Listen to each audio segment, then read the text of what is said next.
open already played? Huh? Has the open already played? Just playing. You got 11 seconds left. 6:04. Talk 107.3 FM WBRP mornings with Brian Haldane off and running. Brian here with you. Braylon producing. Starting off your Monday morning at 74 degrees in downtown Baton Rouge as we broadcast live from the 180 Pro studios. We have an unbelievably unbelievably stacked up guest list this morning. We got a lot of ground to cover. I apologize in advance if I sound a little bit rough this morning. I know, you know what? I don't apologize at all for sounding rough this morning. I'm just giving you a heads up. I might sound rough this morning. That's the difference. How was Cowboy Mouth? Oh my goodness. I saw all the pictures. Oh my goodness. Our Lady of Mercy Fair over the weekend. We had Cowboy Mouth headlining on Saturday night. The Chiwis were out there Friday night. I know. Our boy David St. Romain crushed it Saturday afternoon. Okay. So that's yeah. fantastic. And then Peyton Falgout. Yes. Yes. Was in between David St. Romain and Cowboy Mouth. It was just, we had a stellar lineup. We had a great weekend. It was a fantastic weekend for the Our Lady of Mercy Fair. And yeah, when I see Cowboy Mouth, I scream a little bit. Oh, and I scream like it's 3rd and 17 against Texas. They do so good every time. Every time. Oh, Fred literally got off stage and started pulling people out of their lawn chairs, out of their tailgate chairs, and like tipping the chairs over. And you know, he plays the whole set like barefoot and shirtless. No. He keeps his shirt on. He does. Oh, okay. But no, he plays barefoot. He plays barefoot. So he's walking around the Mercy football field with no shoes on. This poor man was at Jazz Fest 2 days ago. This poor guy was like playing Jazz Fest 50,000 strong 2 days ago at the Rockin' Bowl the night before, and like now he's like on a field behind a Piccadilly. Like this is just it was an amazing time. Really, really great stuff. So, but your boy went hard. So you look a little sunburned too. No, so the thing is, I was responsible on the alcohol front, but on the sunshine front, not so much. I know. Yeah. You're like it shows. You're not. I don't know if you're sunburned. I'm not. You're burnt. tan. I was as close to a crisp as possible. Right. So enough of this. Let's get to top stories and trending.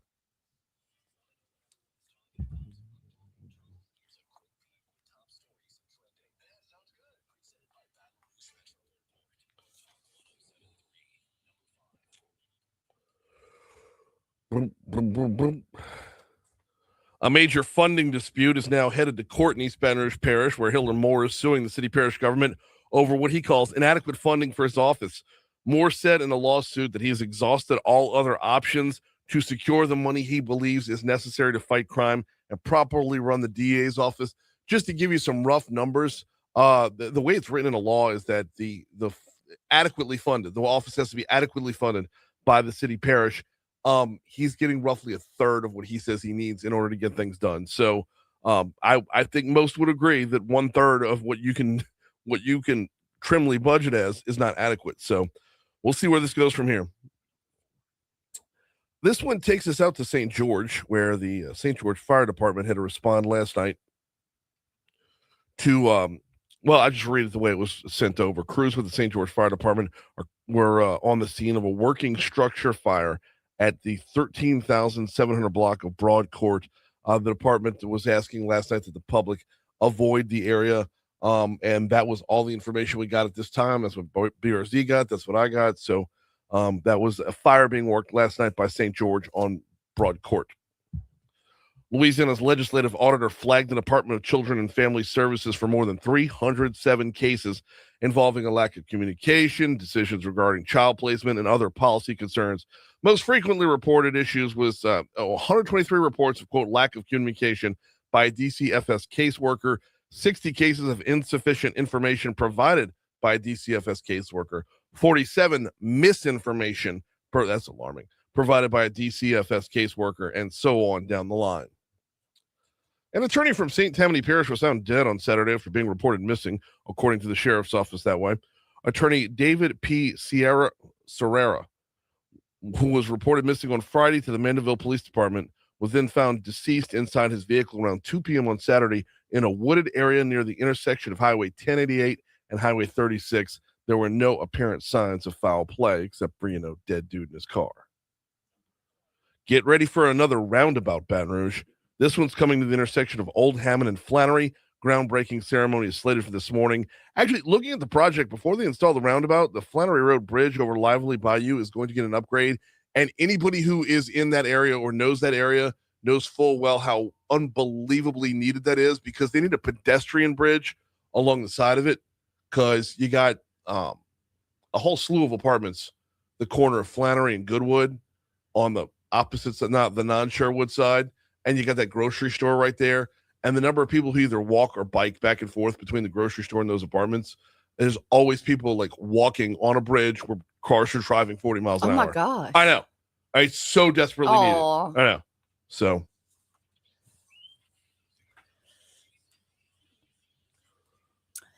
"31-year-old Cole Allen, the man accused of firing shots and attempting to breach the security perimeter at the White House Correspondents' Dinner, is scheduled to make his initial court appearance today." Now, as I understand it, as the story developed, we learned he never even made it into the ballroom. What? Like, they arrested, the way I was listening this morning, they arrested him a floor up. Okay. Which, by the way, I know this hotel very well. The hotel where this happened. Say that's where DC Mardi Gras is. Yep, it's the same hotel where Washington Mardi Gras is. It's the same hotel where Ronald Reagan's attempted assassination was. Gosh. So, if I'm hearing the story right this morning, and honestly, if I'm being completely honest, I read the news alerts over the weekend, but I was dialed in on the fair all weekend. Yep. So as I clocked back in, I'm learning more. The ballroom's all the way downstairs. Okay, it's like 2 floors down, sub ballroom. And then they were on what was called the terrace. Yes. Ballroom. Or terrace boardroom or something like that. So yeah, the terrace level is 1 level down below the lobby. There's a lot of meeting rooms. There's a lot of really big meeting rooms down there, but the big ballroom where the big Washington Mardi Gras stuff happens, that's the same place that the Correspondents' Dinner was happening. Wow. So he was he needed to get on an escalator before he could get down there. And you know what I saw online? Why, and you may know this before I would, why was JD Vance escorted out? Did you see that in the video? They both were. At the same time. Okay. Right. I don't know how and or why. Maybe it was poor positioning by the Secret Service's standpoint, but they were able to physically get to Vance before they physically got to the president. But you're getting both, because of line of succession, you're getting both of them out of there. At the same time. As quickly as possible. Yeah. The United Kingdom's ambassador to the United States says King Charles III will come to Washington, D.C. as scheduled today. Well, that's nice. Isn't that lovely? Well, and I was reading online, it's a chance to repair a rift between the two countries with deep ties. How bad off is the tension between the two countries? I thought we were always good with the UK. Yeah, well, yeah, but like, I don't know. It's when we need their help, they're not stepping up. Oh, right? See. Like, specifically with Iran. It's like, where are you guys? And the tariffs, the NATO. Okay, I can see that. We have a shark alligator rule story for you.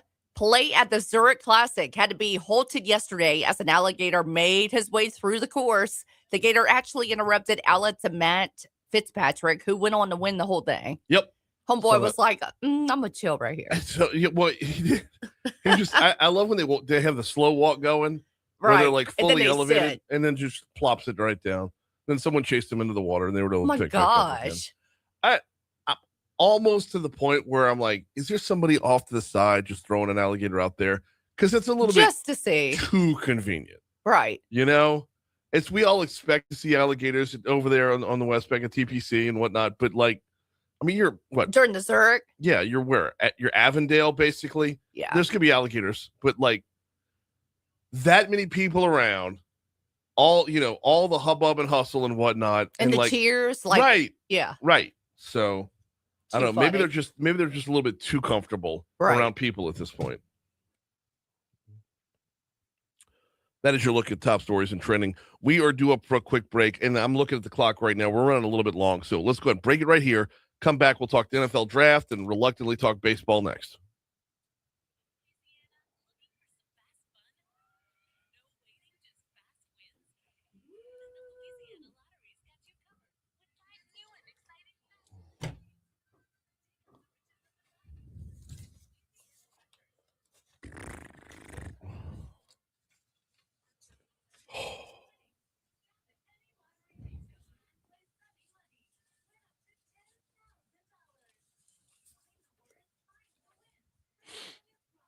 And Medical Monday should be in the overall April file, if I'm not mistaken. Or maybe I started a folder for today. Either way, I recorded Medical Monday last Monday.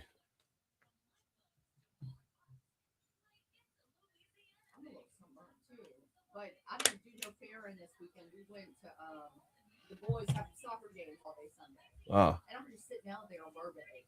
Just I didn't even think what sunscreen on. Burbank's the On worst. nose and, yeah. Burbank is the absolute worst with the sun. And they do. I mean, they clear cut the whole thing, so it's horrible for drainage because there's no trees. A lot of the parents they'll bring tents, but I was up and moving around because I help coach. So Yeah. I'm up and walking. Didn't realize I was over here burning. Let's see.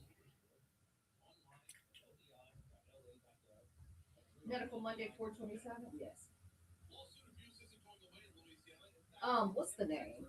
Do you remember for the doctor when we get to the video? It's also an important to highlight how conditions like cancer can impact the facial nerve and overall quality of life. Today we're talking about how specialized team-based care is helping patients regain movement, confidence, and a sense of normalcy. Our latest delay, the Center for Facial Nerve Disorders, is one of the first groups of its kind. It brings together experts across disciplines to deliver highly coordinated Laura Hetzler. That's Dr. Laura Hetzler, a recent. Here, why don't I do this?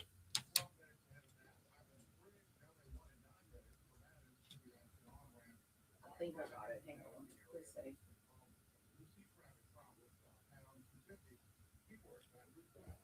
HETZLER. That seems right. I just forwarded you the email with all the notes.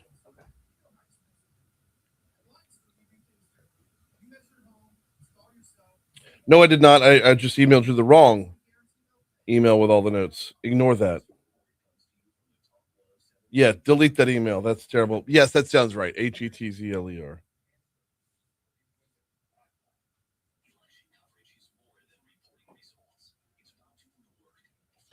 Dwayne, that seems right. Because everybody online, I mean, I'll read through the comments and all that, but a lot of people were asking why Vance first. And I'm like, they were bringing up what Vance was taken out first. But Dwayne was saying they have totally separate teams. And so they work independently in a moment like this.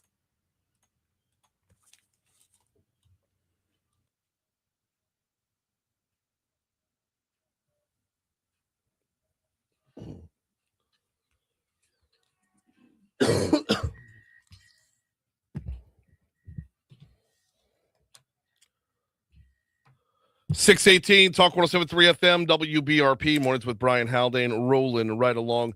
We've only got about a minute and a half until we hit the Fox Business Reports. We'll talk NFL draft on the back end of that.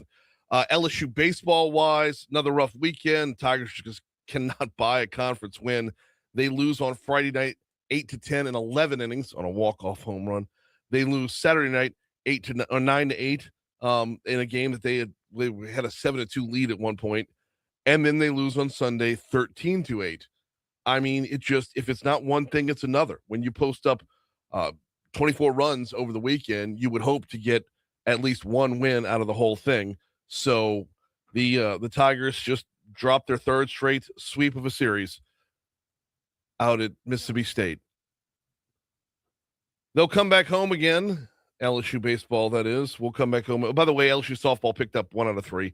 While in Stark Vegas. LSU baseball come back home to take on Southeastern tomorrow night. 6:30 is your first pitch in the box. That'll be on our sister station, Eagle 98.1. Got just a quick second to remind you about the folks at Landmark Bank, landmarkbankla.com, landmarkbankla.com. Founded in 1897 as a community bank. Here in 2026, they remain a community bank. Landmark Bank, when you walk through the front door, you have a member of your own community right there. Someone you know, someone you see at the grocery store or wherever, someone who you could sit down with to help better map out your future, where you want to be. When you're talking about borrowing to buy a car, borrowing to buy a new home, or just investing for retirement. Learn more at landmarkbankla.com.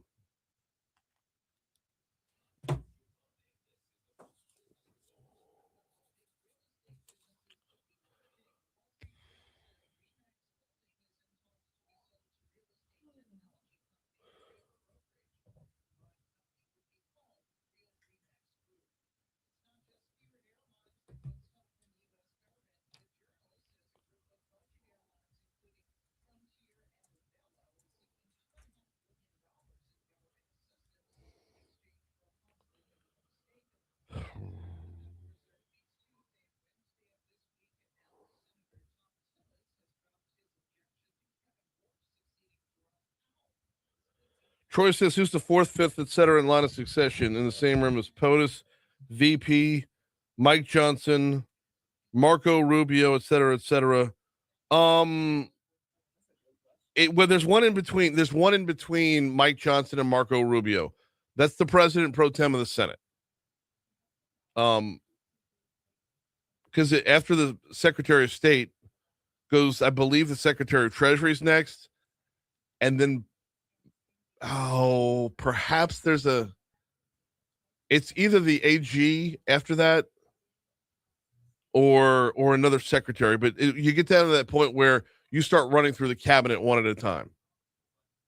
If both the president and VP die are unable to serve, the Speaker of the House. Right, that would be Mike Johnson. Then after that is the Speaker pro tem of or the President pro tempore of the Senate. Okay. Yo, you're right. Yeah, President pro tem of the Senate. And then Secretary of State, and then I think Treasury. Okay, so Defense, then Attorney General. And then it just starts rattling off members of the cabinet, which if you get to that point, we don't have a nation anymore anyway.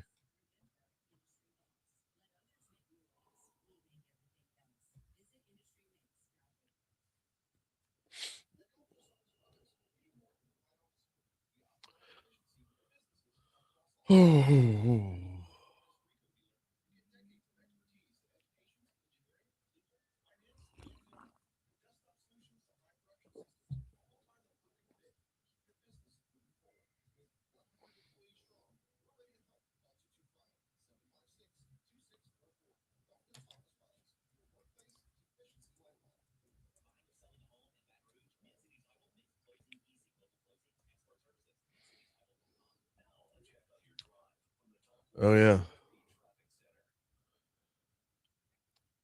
All right, starting things off on the interstates as we do at this time. Let's take a good look here real quick because I'm not seeing a whole lot except for the normal congestion or normal volume out there on 12 westbound out by Range Avenue. Or no, I'm sorry. That's not even Range Avenue, is it?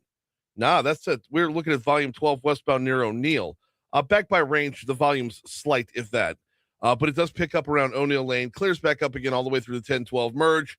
Meanwhile, 10 westbound looking like it normally does on a Monday morning, which means great. 10 eastbound coming back across from West Baton Rouge Parish is wide open, as is I-110. Surface streets, there are no accidents to report at this time. Just taking a look ahead for later on in the morning. Like I said, there will be a groundbreaking out there on Old Hammond by Flannery because they're about to start some work on a new bridge on Flannery over to Lively Bayou. And then after that will be work on the roundabout. But I mean, that's like a 2 or 3 year project going on. But the groundbreaking will be today. So there might be some slight delays in traffic before they start busting things up out there. That's your look at traffic from the Talk 107.3 Traffic Center.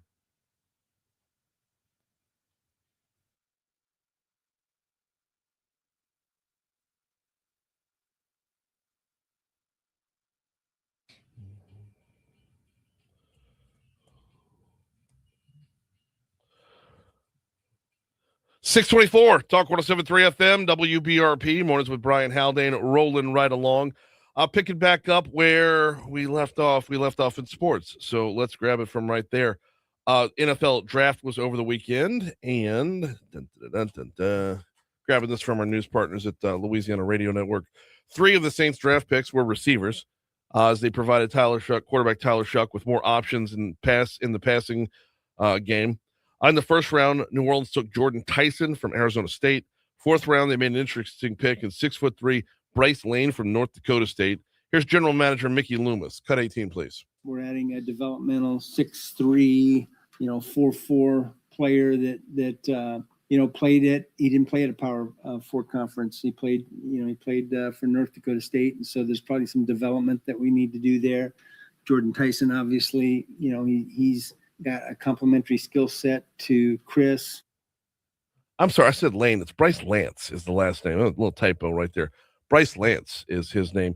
And then, like we said, there was one more receiver taken later on. That would be LSU's Barian Brown. Barian Brown was taken in the 6th round, who, by the way, it couldn't be happier that he's staying right here in Louisiana. Cut 19. because I can do anything you want me to do. Coach, if you want me to go in there and block, I'll go in there and block, get a screen pass. Let's do it. I'll run through somebody, burn at somebody, just whatever you need to do as a receiver, man, I'm here to do it, and I'm doing it with a smile on my face. You know, a great teammate at the end of the day, and just a guy that's always going to bring the energy and the vibes to practice and games, man. Let's do it. I like him. Oh, yeah. It's hard not to. He's like, Yeah. let's go. It's hard not to. So for the Saints, it was Jordan Tyson in the first round. It was Kristen Miller from Georgia. He's a defensive tackle in the second round. Oscar Delp from Georgia in the third round. He's a tight end. Jeremiah Wright from Auburn is an offensive guard. That's who was taken in the fourth round, along with Bryce Lance in the fourth round. Fifth round, you had Lorenzo Styles from Ohio State. Barron Brown, like we said, in the sixth round. Then the seventh round, they took TJ Hall, a cornerback from Iowa. I was curious about that pick because Mickey Loomis said in his post-draft press conference, he says, I didn't trade up, and I took someone from LSU, so there should be no questions. Well, I would have one question, and that's why not take a flyer on Garrett Nussmeier? I mean, we're all happy with what Tyler Shuck's at right now, but do you know if he's the franchise quarterback? And, oh, by the way, going into the seventh round, you had Nussmeier still on the board, who has the potential to be a franchise quarterback once he's healthy again. I mean, we all went through the last season where we had an injured Garrett Nussmeier, but a healthy Garrett Nussmeier presents something completely different. And, I mean, remember back to before the season started when we started looking at where the Saints were going and where Nussmeier might be going? You had projected picks before last season started that were trying to pair Nussmeier up with the Saints in the first round. So you've got a probable on a franchise quarterback in New Orleans who's already in place. You have the possibility to either, draft a backup plan or at the very worst, a backup quarterback going into the seventh round, and you opted for a cornerback, which the Saints need, but a cornerback in the seventh round is no guarantee he's going to pan out. No guarantee Nuss would pan out either. But considering where things were before health concerns played the way they did, I would have taken a flyer right there for sure. Now, Nussmeier said he had to wait what seemed like forever to hear his name called. It wasn't until the seventh round. It was a few picks, well, more than a few picks after the Saints. But he is going to a championship organization. The Kansas City Chiefs selected Nussmeier. He is fired up to learn more from head coach Andy Reid and superstar quarterback Patrick Mahomes. Cut 20. Coach Reid and his unbelievable offensive mind and obviously, sitting behind Patrick and getting to learn from him, hopefully, steal some things from him and see the game through his eyes. It's going to be an unbelievable experience for me, something that, I'm really grateful for. And possibly Travis Kelce, right? I mean, he hasn't come out and said he's retiring. He's not really, he's not going to see the field. That's true. I mean, it's going to be Patrick Mahomes. And I'm curious about this because Patrick Mahomes and Garrett Nussmeier do not have the same skill sets. You're not going to get Nuss. Like, he's, no matter how much he might want to run, he's not going to run a whole lot. He might be hurt. I mean, but that's what I'm saying. He's not hurt or not hurt. Before he was hurt, he didn't run. So, True. And by the way, Garrett Nussmeier was not the only LSU Tiger that Kansas City selected. Back in the first round, they picked up Mansour Delane as the sixth pick off the board altogether. So that is your draft. We are looking at a clock that remains synchronizing. All right. We're coming up on 6:30 at Talk 107.3 FM WBRP. In our next segment, Scott Simon from Americans for Prosperity, AFP, is going to join us. We're going to talk about the Gator Scholarship. Should there be more dollars? Could there be more dollars? Are we happy where it's at? That's the question that's going to be asked. Before we get you to that break, though, I want to remind you about Neurojust. Neurojust.com is the website. If you or someone you know or love is battling with anxiety or depression, Neurojust can be your go-to, especially if they've been treatment resistant. If you don't like the way you feel on the meds, if you don't like the antidepressants, Neurojust could be the exact answer for you because they specialize in transcranial magnetic stimulation. That is a different form of therapy that targets areas of the brain that affect mood. It's a different form of therapy. It's a non-invasive form of therapy. Think of it more like physical therapy for your brain. And they show results, y'all. More than 80% show some level of results once you start it. And I can speak to this personally because my mom's been there. And it has been visible to see the difference. Absolutely remarkable stuff. And oh, by the way, insurance will pick up the tab, which is another important part when it comes to getting everything done, keeping your mental health in order. Neurojust.com, Neurojust, neurojust.com.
Good morning, Christy. Welcome in, boo.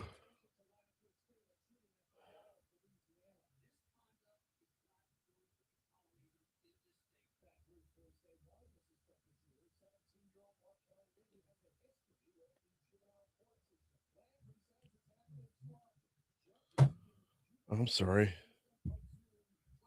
Hey, Scott. How you doing, Brian? Just looking to see if we're still on. Yeah, of course.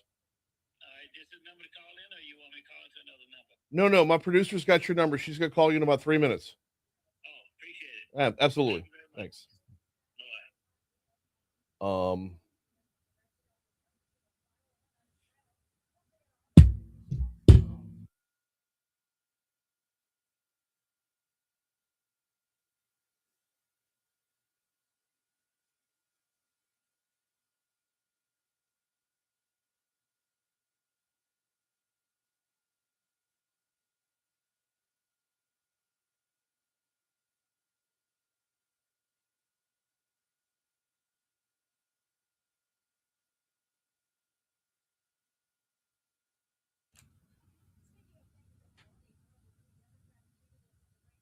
Hey, Scott, good morning. We're gonna come to you in 2 minutes. I'm gonna drop you on hold, and when we come back in the break, Brian's gonna pick up. Okay. Okay. Come back in. Yeah, let me get my notes off the printer.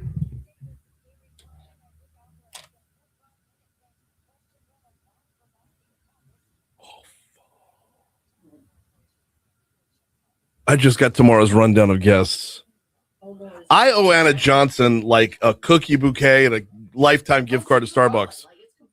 Oh, yeah, I thought I told you this. You did. I'm still looking up. That's great. So we're jam packed for tomorrow. Oh, yeah. Including the governor, including the LED secretary, including 2 different cabinet members. Like Trump's cabinet. That's great. This is going to turn out to be exactly what I hope. Fingers crossed.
All right, here's where I'm setting the bar. Okay, I think next year, if I'm on the music committee again, like I'm not going to seek it out to be on it again, but if I'm on it again, I want Morris Day in the time.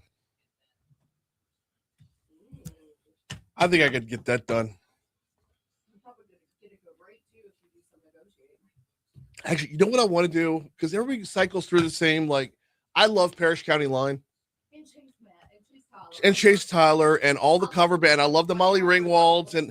But yeah, everybody rolls through the same rotations. You know what I want to do? I want to talk with the folks at L'Auberge or Bally's or whatever and find out, like, who do you have the night after? Or who do you have the night before? You know who you need to get? If you don't need anybody massive, Lauren Lee. She's really good. Who? Lauren Lee band. That's if you don't need anybody massive. She's the real short girl. She's been playing a lot more. Oh, yeah. I forget where I saw her at. But yeah, she was good. Like if you don't need anybody mega. Yeah.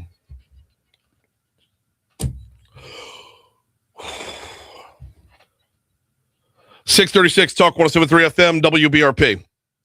Mornings with Brian Haldane rolling right along as we move through our number one. So much going on right now. I don't know where we're headed next. Well, I do know where we're headed next. Last week, there was a big rally for advocates of the Gator Scholarship Program.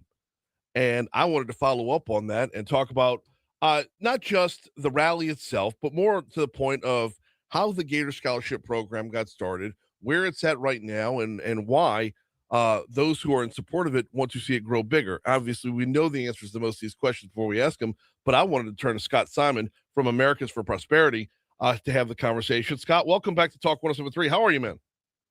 I'm all right, Brian. How are you making out this morning? So we had our school fair over the weekend, so I'm that dad. I'm the school fair dad for sure. So I tell you, there were fairs everywhere. There's just wasn't enough people to go around to all of them. But exactly, been there, done that, Brian. Yep, it's a good thing.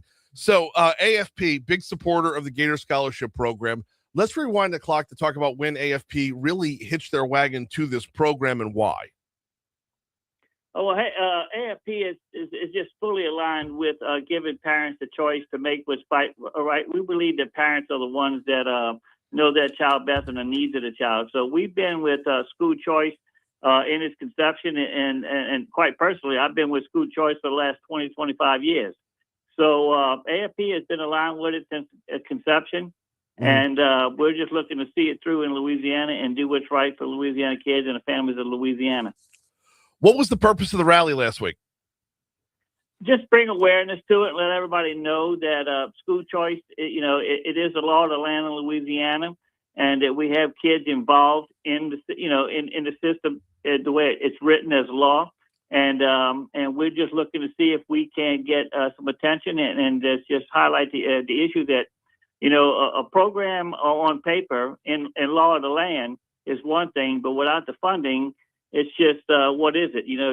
The program is not helping any families. It's not helping giving people the choices they need to make the best decision for their children, and it's just sitting out there languishing. So the push behind the rally last week was to bring support and to get the movement moving, and to see if we can't get the legislature to finally put money behind the law that they passed 2 years ago. We're talking with Scott Simon. He heads up Americans for Prosperity in Louisiana. Now, Scott, you say there's no what's the use of school choice if there's no funding behind it? But it's not that there's no funding behind it. It's that y'all feel there's not enough, correct? Well, yeah. What it is basically they had over 40,000 people signed up for school choice years ago, and 2 years ago after the conception, and Governor Landy put $87 million in his budget. And that was, we thought was it's going to be a tiered, let's just get this straight. It's going to be a tiered rollout for school choice. It'd be over 3 years, and there was a certain funding mechanism that was in place, or we thought was, for the first year, to get it rolling and get it substantiated within the state and then grow from there. Mm-hmm. And the money at the time was roughly $90 million, about $87 million we were looking to get funded for the first year. And then, and that's what the governor put out in its budget. That's what the House passed. But by the time it came out of the Senate and the session wrapped up, it was where it was at, 40-something million, which was less than half of what they were expecting. So it's really basically, it has started. but it really hasn't expanded much beyond, I guess, the Louisiana voucher system that we had in place. But school choice is far more than a voucher system. It's simply about giving, letting the money follow the child, so that you got people who are making hard choices out there about what they need for their child's education needs are not being met, or they have to pay twice for that.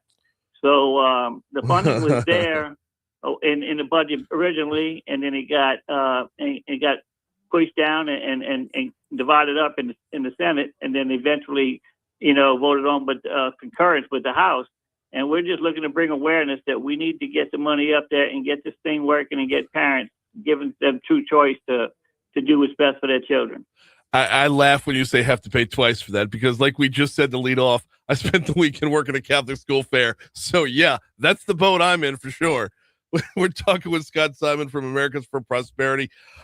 Scott, let's play devil's advocate a little bit just to walk down this particular path along the way. All right. AFP is both pro school choice and both a fiscal hawk as well. You don't exist in one bubble or the other. So when you've got $87 million one year, if the governor's going to put out a flat budget the next year and not have the budget increase, there's got to be some tough calls made. Is there at least some understanding on AFP's side that, like, hey, we didn't see a growth on the Gator Scholarship Program, but we also didn't see our taxes go up? Yeah, there is a devil's advocate on that, but I guess we got to really, if you want to put it in perspective, let's put it in a whole perspective. One, you do have people paying twice, and you just acknowledge that. Oh, no, 1,000%. Yeah. Yes. And so that's not, we're holding people back. And why are we paying for that choice? And a lot of times it's educational need for the child. If you're living in an area and you're being told you have to send your child to school, you're going to pay your taxes, and then you got to go to school in a zip code, whether it works for you or not. And where it works for most people, and look, there's a lot of great public schools out there, and people are doing well, and they're going to choose to do that. But with that said, it's just not meeting the needs. So when you say, where do we say about the balanced budget? I put that on priorities. We passed this legislation 2 years ago in 2024. And since that time, you see states like Texas. Look to our left. Texas has just passed a full-blown school choice agenda, and they fully funded it. Then you go look to our right in Florida. They're been doing school choice for several years, and they're blowing and going. And then you look at Tennessee, who just passed an enormous expansion of school choice in Tennessee. And I'm just saying, it's all about priorities. When you get down to it, though, what we're looking to expand school choice is 1/5 of 1% of the state budget.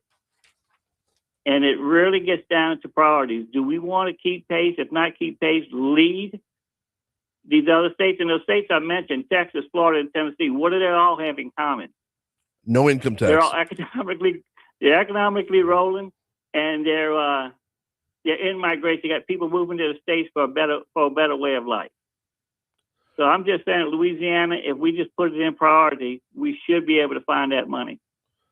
We got just a couple minutes left with Scott Simon from Americans for Prosperity, talking about, I look at the clock, we got 2 minutes left with Scott Simon from AFP. What's the response been, as far as, I know there's a handful or more than a handful of legislators who are not just on board, but are quite vocal in their support. And then I know there's a want to from the governor as far as, like you said, it might not be prioritized high enough, but at least the want's there. You're not being shut out. So what's the response been and your level of enthusiasm that we as a state can get to a point where we have proper funding? Yeah, sure. I guess what it gets down to, Brian, is what agenda are we following? School choice was one of the key legislations from Governor Jeff Landry when he took office, and he worked to get it passed. And then it's also America First agenda with President Trump's agenda. Yeah. And that aligns perfectly with that, as well as the National Republican Party. But more importantly, it's also 65% of Louisianians are in support of fully funding school choice. That's 72% Republicans, 62% Democrats, and 59% independent. That's a winner amongst all people. So if we're not following these agenda, I guess what are we looking at in Louisiana? What agenda are we following? And so school choice is the future. Mm-hmm. It's the way a lot of these states that are the quality of life levels are up there or about. So I think it's about time that Louisiana and the politicians, step up and do what's right for Louisiana citizens. We're no less than any other people. Our kids are no less or no more do a good opportunity for education than somebody in Arkansas, Oklahoma, Arizona. Yeah. All these states are moving forward with school choice. Alabama, in fact, is doing it also. So I'm just saying that Louisiana citizens deserve, at least the same as other kids are getting across the country. And if we're going to put this ship and make it the economic leader that we want to make it, and what the legislature has done already, quite a bit to put Louisiana in play, this is just another one of those quality of life issues, a major quality of life issue that we need to address. And we feel that school choice is the one to get it done. Last one before I get you out of here, we got less than 30 seconds to go. When you said 1/5 of 1%, is that the number you're looking to get to? I mean, is that the number that makes it whole? That's the number that makes it whole this year, yeah. Okay, because that's only a $7 million gap. I feel like that's attainable for next year. So I think we're at a good starting point, but that's where we're going to cut off the conversation for today, just due to time. Scott Simon, I'm already looking forward to the next visit. Thank you so much.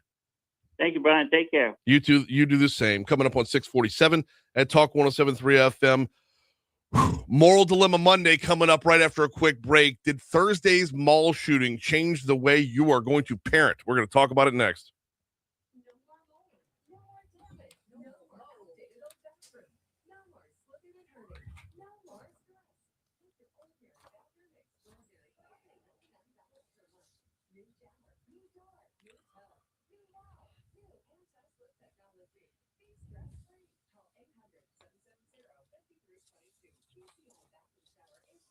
It's a $7 million gap. 87 up to 94.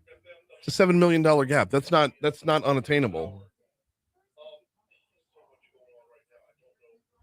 If I can quote The Sopranos, and history has shown that I can, you're like a woman with a Virginia ham under one arm complaining you got no bread. That's an Uncle Junior quote.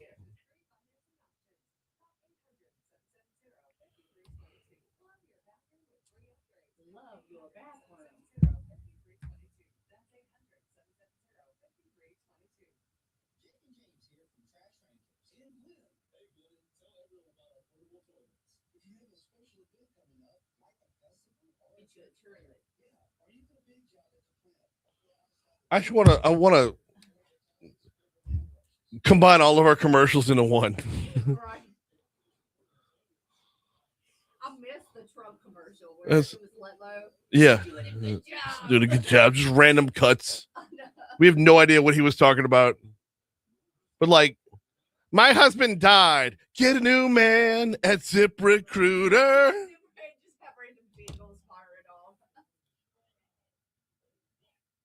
They say he ain't moving. He ain't got no legs. My friend ain't moving neither. Get up, bruh. Wait, what was the one? He actually, in the commercial, get up, bruh. I just spat all over the microphone. And what was the beginning of it? It's like, we were in a car. You're speeding. It's raining. You scared? If you're scared, get a dog. What this? Dog alone.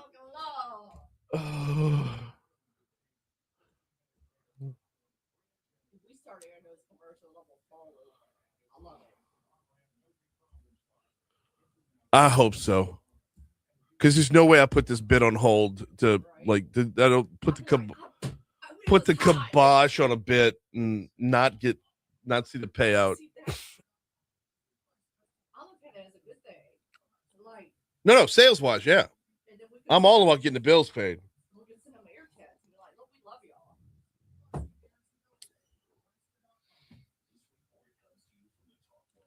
He ain't got no legs. I think he was talking about his friend, right? He ain't got no legs.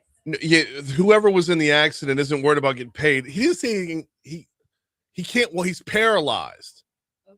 We get your money now. Yeah.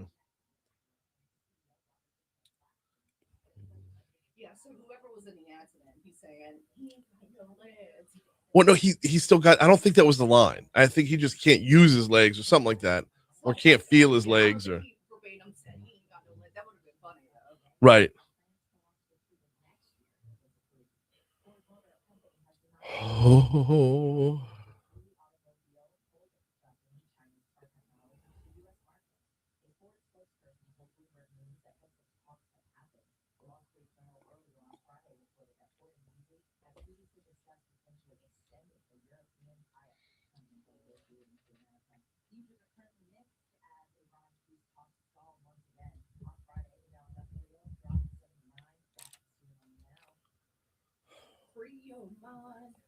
Here we go.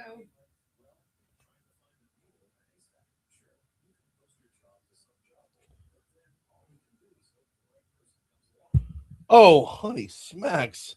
She sent me the legislative schedule too. Go, Anna. I'm not dressed to go to the legislature today, though, because I didn't think I was going to get a schedule. It's ice cream day. Rural Mental Health Day. Oh, really? Louisiana Beverage Association.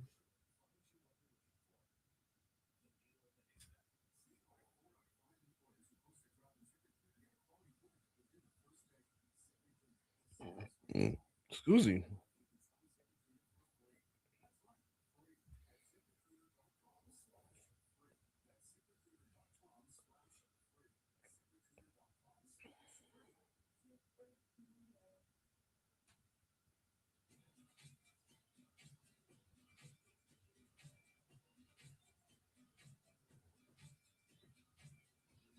Go.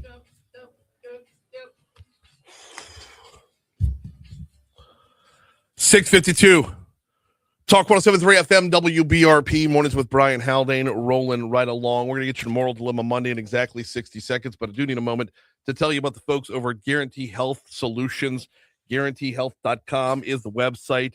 Talking about what's going on over at Guarantee Health. It's put together by Rachel Fricke, who she's the president and founder of Guarantee Health Solutions. And what she does is she tasks her team with bringing over 40 years of healthcare leadership experience, managing more than 1 million patient visits annually across 12 states and 23 healthcare system partnerships, and bringing it to your healthcare business.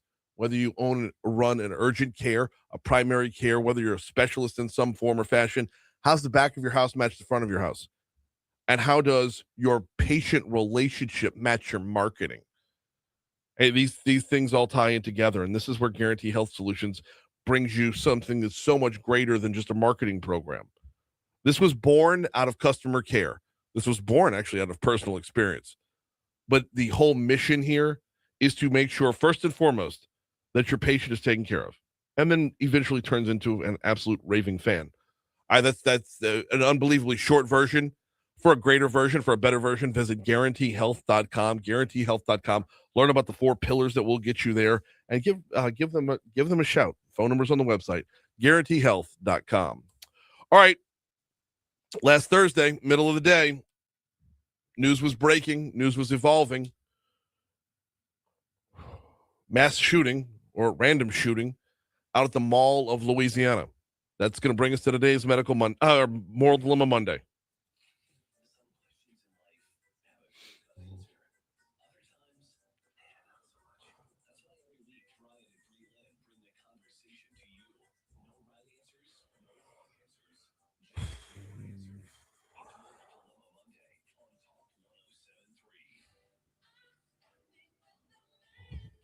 All right, Breland. I hit you with this one on Thursday. I know I jumped the news cycle a little bit, but as things were changing out at the Mall of Louisiana, as news was coming in, I had mentioned to you, I was like, well, we know our Moral Dilemma Monday, so let's dig in on it. By the way, if you want to post up on Facebook, we're on Facebook Live every single day, courtesy of Lake Urgent Care. Post it up at Talk 107.3's Facebook page with this very basic question. Did the events that transpired on Thursday, a.k.a. the shooting at the Mall of Louisiana, affect where you are going to allow your children to go over the summertime? We are, less than a month until the kids are out of school? Or right about, depending on where they go to school, we're right at a month away. And when the summer gets here, kids will get out of the house. You drop them off here, you drop them off there. Did what happened on Thursday affect where you are going to allow your kids to go over the summer? Absolutely. Really? Absolutely. Yes. Okay. My kiddos, we go to the mall a lot. We'll go to the candy store, and then we'll go to some of the attractions around the mall, the kid-friendly places. Yeah. Not happening. Not for a few weeks. It's just, I'm terrified now. I'm terrified. See, that's the whole thing. Because statistically, now would be the time to go. Right. Statistically speaking, now would be the time to. Because it wouldn't statistically happen again. Like, when was the safest time to fly? Immediately after 9/11. Right. And I'm not comparing the two, so don't even try that. Don't at me with that.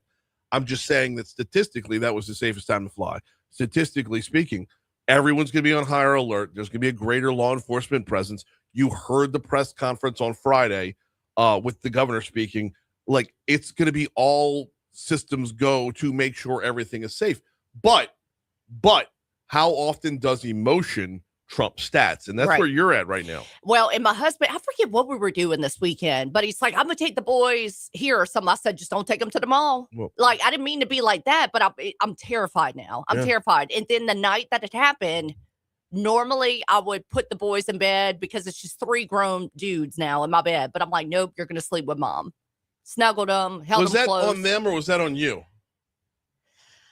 That was on me. Uh-huh.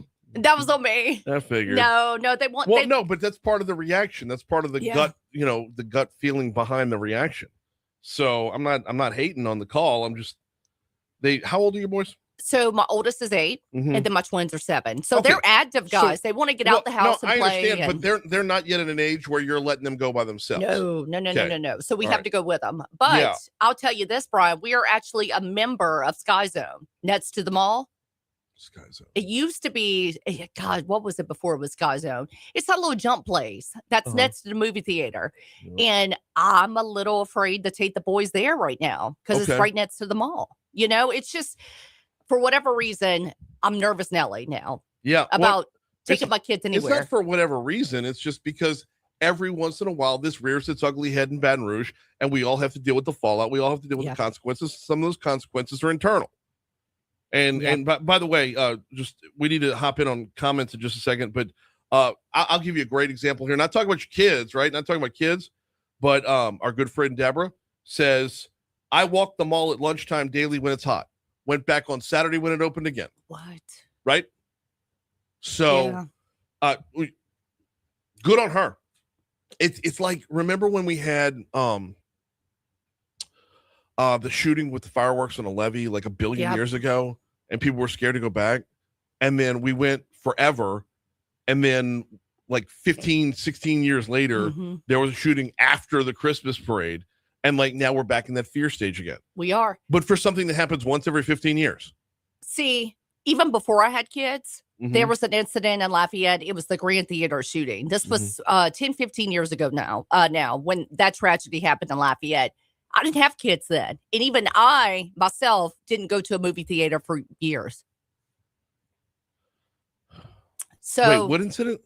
Remember the Grand Theater shooting? It was 10, 15 years ago now. I was working in news in Lafayette. Was this the Dark Knight Rises one?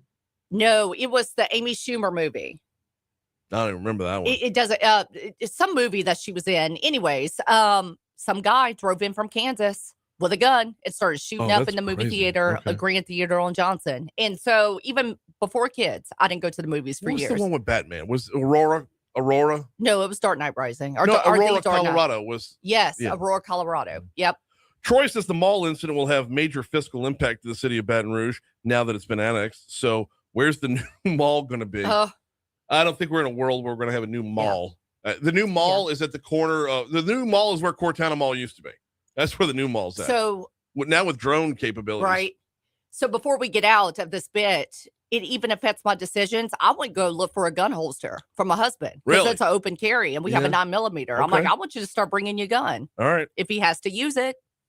Let's continue the conversation as we hit news on the air. Chime in on Facebook Live over at Talk 1073's Facebook page.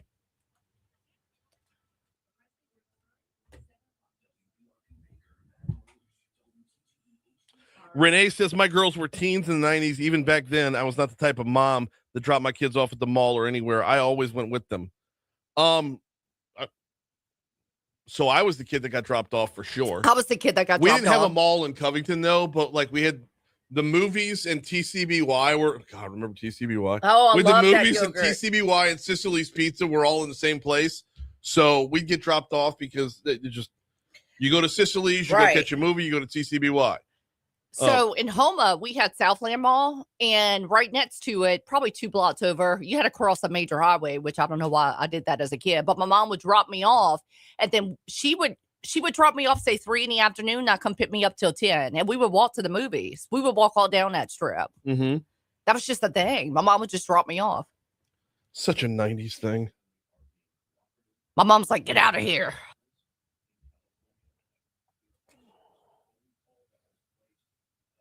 Byron says people still go to malls. Yes, Not this week.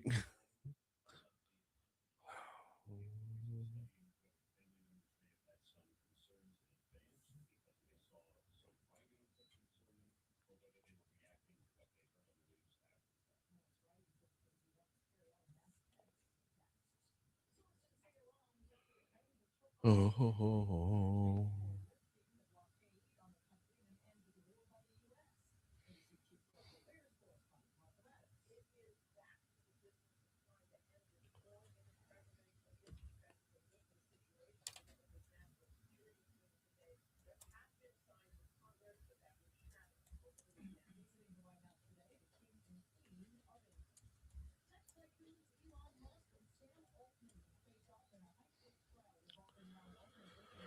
Oh.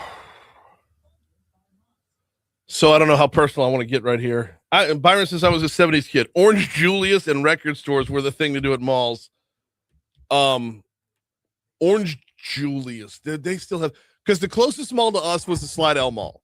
So as soon as we had our driver's licenses, we'd go to the Slidell Mall. Now, statute of limitations is passed on this. But we may have gone across the lake to Lakeside a lot more than we went to Slidell. It was like a 10-minute difference in time, and Lakeside was so much cooler than North Shore Square. I mean, so much cooler. Esplanade was open, but who the hell's going to Kenner?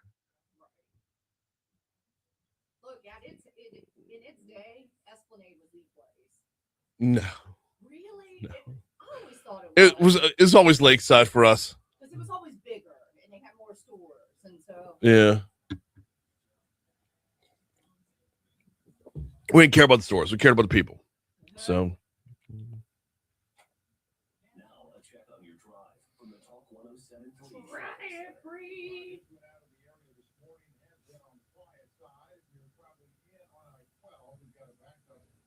Kenna, bruh, somebody said. Bruh. Damn right, Kenna.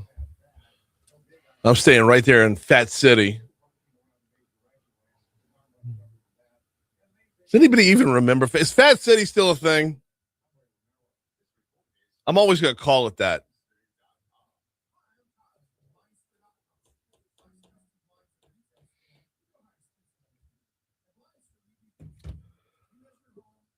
You ever wonder, like, who else was there that you didn't meet at that time? Like, here's what I wonder. Like, my wife went to Ursuline, and I went to St. Paul's. So, but, like, there's going to be a natural crossover of places we might have been. You ever want, I mean, I know we're talking, like, random whatever, but, like, how many times were Christy and I at Lakeside Mall at the same time and didn't even know each other yet? Right? Like, I mean, I'm sure it happened. I'm sure it happened, like, you know, a handful of times.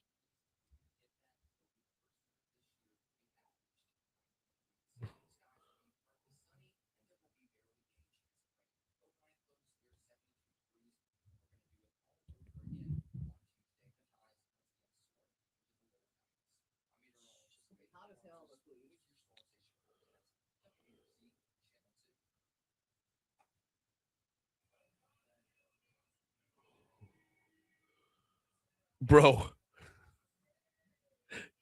Kim, I'm going to read your whole post here before we get started for this hour. Oh, do you call Rick Edmonds? Do you have his number? No, I do not. He was supposed to call me, though. I said, yeah, he was supposed to call me at 03. I told him, okay.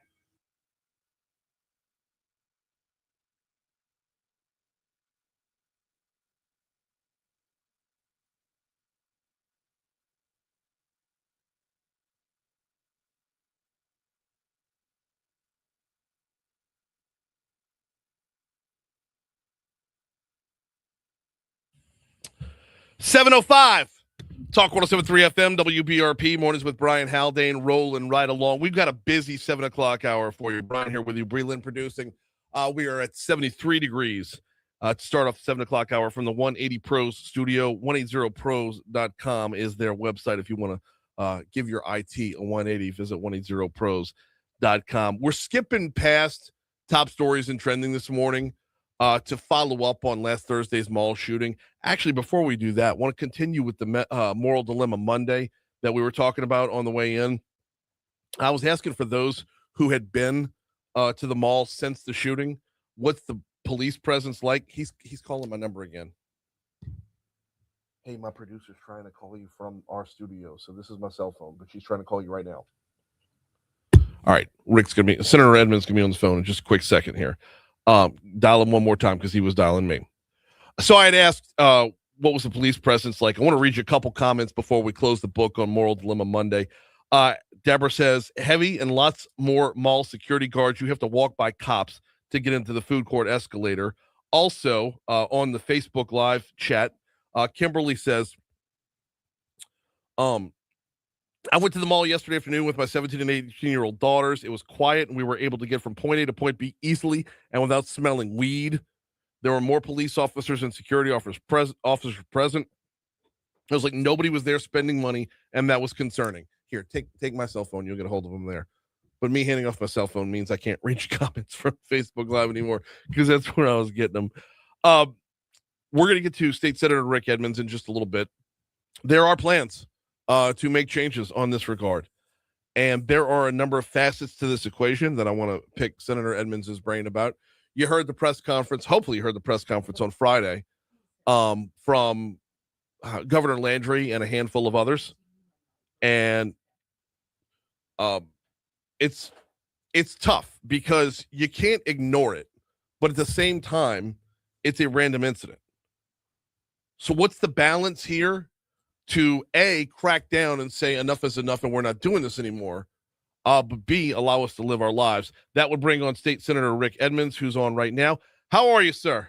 Hey, good morning, sir. How are you? I'm doing very well on this end. Okay. Walk us through the thought process from the moment the emotion hits because bullets were flying in such a public space. Walk us through from then till now. What has been the thought process of how we move forward? Well, someone asked me immediately what was my feeling, and as a father and a grandfather, I was just brokenhearted. I mean, I did not know this particular family personally, but it doesn't matter. When you see the family of Martha Odom, your heart is broken for them because I love my children. I love my grandchildren. So that's how that started for me. And then you had to put sort of the leadership hat on of now what can I do for this family, for our community, for our residents, for the safety portion. All of that just springs right into my mind. And that's where I started that pathway. And where are we now? Well, of course, my first phone call was to Speaker of the House, Mike Johnson. I've had a long time friendship with Mike, and I knew exactly where he'd be. But I just felt like that, for our city and our metro area, I want to make this clear. I love Baton Rouge. I've loved it ever since I moved here in 1988. I still do. And I want our families to feel safe. So I called Mike and told him that. And of course, instantly he responded and said, what can we do? And I said, well, I want to make certain that as I make particular references to leaders, that you're going to be with me, you'll help me. And he said, of course I'm going to help you. And we just had a little chat about that, about what we could do down the road, whether it's, Cash Patel and those guys or whatever that is, that's what we would do. I then called my good friend Sid Edwards, who, again, another guy with a great heart. You can't help if you're around the mayor to love him. And he was right there on the scene, and he was being as positive as he could, as those responders had done such a great job. And so he was thankful for that. And I said, what can I do? What can I do as a leader to help you? Mm-hmm. And he said, well, I need help. I want any help that I can possibly get. And I said, well, I'll call the governor. So I did. I called Governor Landry, and probably within 15 minutes or less, he called me, and we just shared openly about our city and about where we are and about this tragic event and this senseless violence. And I mean, he was instantly on board. And I said, well, we're going to need some help. I mean, we're going to need, you brought some people in here before. We've involved the state police. We've involved task force people. The mayor has said he'd helped before. Would you be willing to help us again? He said, absolutely. And we'll figure it out. We'll step by step. I call Mayor Yates because of the close familiarity to the area with St. George mayor. So again, he was everybody on the same page. Leaders rise to the occasion to try to figure out exactly what we can do because it's multifaceted. I'm probably leaving out a couple other people, but that's sort of what we did. That led to a press conference on Friday. And in that press conference, the governor was hot, to say the least. Yeah, he was. He was frustrated. And when you're standing there and you're going through, what we have here, we're tired of and don't want our cities, any of them. He started his reign as governor, making certain that he did his best in the city of New Orleans. Right. And look, I grew up far, far away from New Orleans, but I always loved New Orleans. I enjoyed to go a ball game or go eat or whatever. I mean, it was great. And then you get to the point where you feel like that your people are getting dragged out of cars or carjackings. And it's senseless. You know that. And all of us agree with that. And so, yeah, he was a little fired up about it. I think all of us, the overwhelming majority of us understand. As he's talking, the frustration is growing within all of us because you're just peeling back the layers of the onion to talk about how senseless and how evil it is. I said that Friday, and, I think I made some people mad. I said, look, it's the presence of evil, and I don't know what people want you to call it. I mean, when you go in with automatic weapons or whatever weapon you go in with, you go walk into the mall. It doesn't have to be the mall; it could be anywhere. But in this case, you go in the mall. You're having disputes with some other people. You go in there in a food court area, and then just start and shots going everywhere. Come on, I mean, yes, that's unacceptable behavior, and we have to stand as leaders and say that is unacceptable behavior. We're not mad about it. It's not hate. It's a cry out for justice for our people. And that's what we're supposed to do. How do we get to that part, though? Because, and here's where it gets tough. Senator Edmonds, State Senator Rick Edmonds is our guest right now. Here's where it gets tough, though, is the randomness of it. I mean, when you talk about, carjackings in New Orleans and the governors want to help right the city down there. But you talk about the randomness of a shooting at the Mall of Louisiana. How do you know you can't know what corner to be on at what time? I mean, it's almost, it's impossible to predict. So how do you take all the help that we can get? I want to get, absolutely. But how do you distribute that help in the right way to make sure that we're covered? I think you just have to set a tone, and sometimes you have to set a hard tone. I mean, look, I'm a father and a parent. I've worked in schools and coaches. And there's just times when, your demeanor changes. Sometimes you have to put the hammer down and say, this is it. We're not doing this anymore. And people in the streets have to know that we have a resolve, and we're not going to tolerate this, and we're not going to let our city be ruined. Think about what's happened right now in the environment of the mall. I grew up in an age, Brian, where going to the mall was like awesome. That's what we thought about doing. Hey, where are you going? We're going to the mall. We're going to go hang out at the mall. We were just talking about that. I'm sorry? I said we were just talking about that in the previous segment. So, yes, tapping into nostalgia for sure. Yeah, it's just, was anything wrong with that? No, we went to eat at the mall. We went to the movies at the mall. That's what we did. Yeah. And all of a sudden now, we have families that are going to say, not saying it's right or wrong, but they're going to say, we're not going to the mall anymore. Right. Well, unless leaders stand up and say, that we're going to put people on the streets, or we're going to make certain. I mean, we saw, and a lot of people don't agree with everything President Trump does. I get it, but think about it. You saw cities like D.C. where he said, no more. We're not doing that anymore. We're going to put people on the ground. We're going to fix it. And you have to set the tone where people look up and say, we're going to be punished for this. Justice has a price. And at times we have to say to people, you're not going to ruin our city. It's the balance of justice. And if we don't stand up and take leadership roles to do that, then we're going to see more. I get it. It's random. I do understand it's random. Yeah. But you have everywhere in our city needs to be safe. North Baton Rouge, St. George, Livingston Parish, everywhere needs to be safe. And we have law enforcement officers. They'll do their job. We're going to have to put more dollars inside of it, just like we did in New Orleans. We put more dollars in there. I know the money's tight. I get it. But if people don't want to live somewhere where they feel unsafe, they don't want to go somewhere that they feel unsafe. They don't want to bring their children somewhere that they feel unsafe. And we must grab this now and do something moving forward together as leaders together unified. And that's where we're going to have to push pause on the conversation. There's so many chapters still to unpack. In the meanwhile, we're just out of time. State Senator Rick Edmonds, I appreciate you hopping on short notice, man. Thank you so much. Thanks, Brian. See you. Always. We are way long for a break. It's 7:16. Medical Mondays next on Talk 107.3 FM. I had 4 more questions for him. And I know, like, God bless. That was not a campaign hit, but he's in full campaign mode. So 2 questions will carry a 12-minute segment. Morning, Paul. How are you?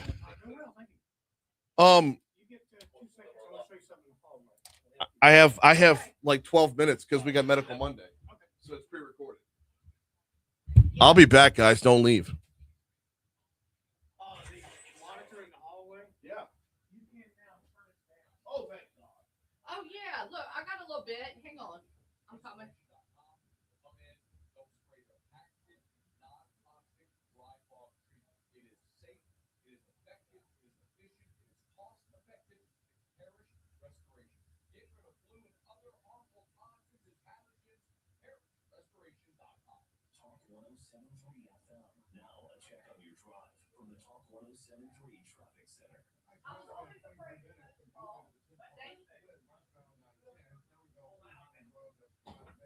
Got you. Will do. Thank you. Okay, so I'm just gonna blow past. Yeah. Okay. Just straight into Medical Monday. I've got the open tagged on it. So let's go right into it. We'll blast past this ABC.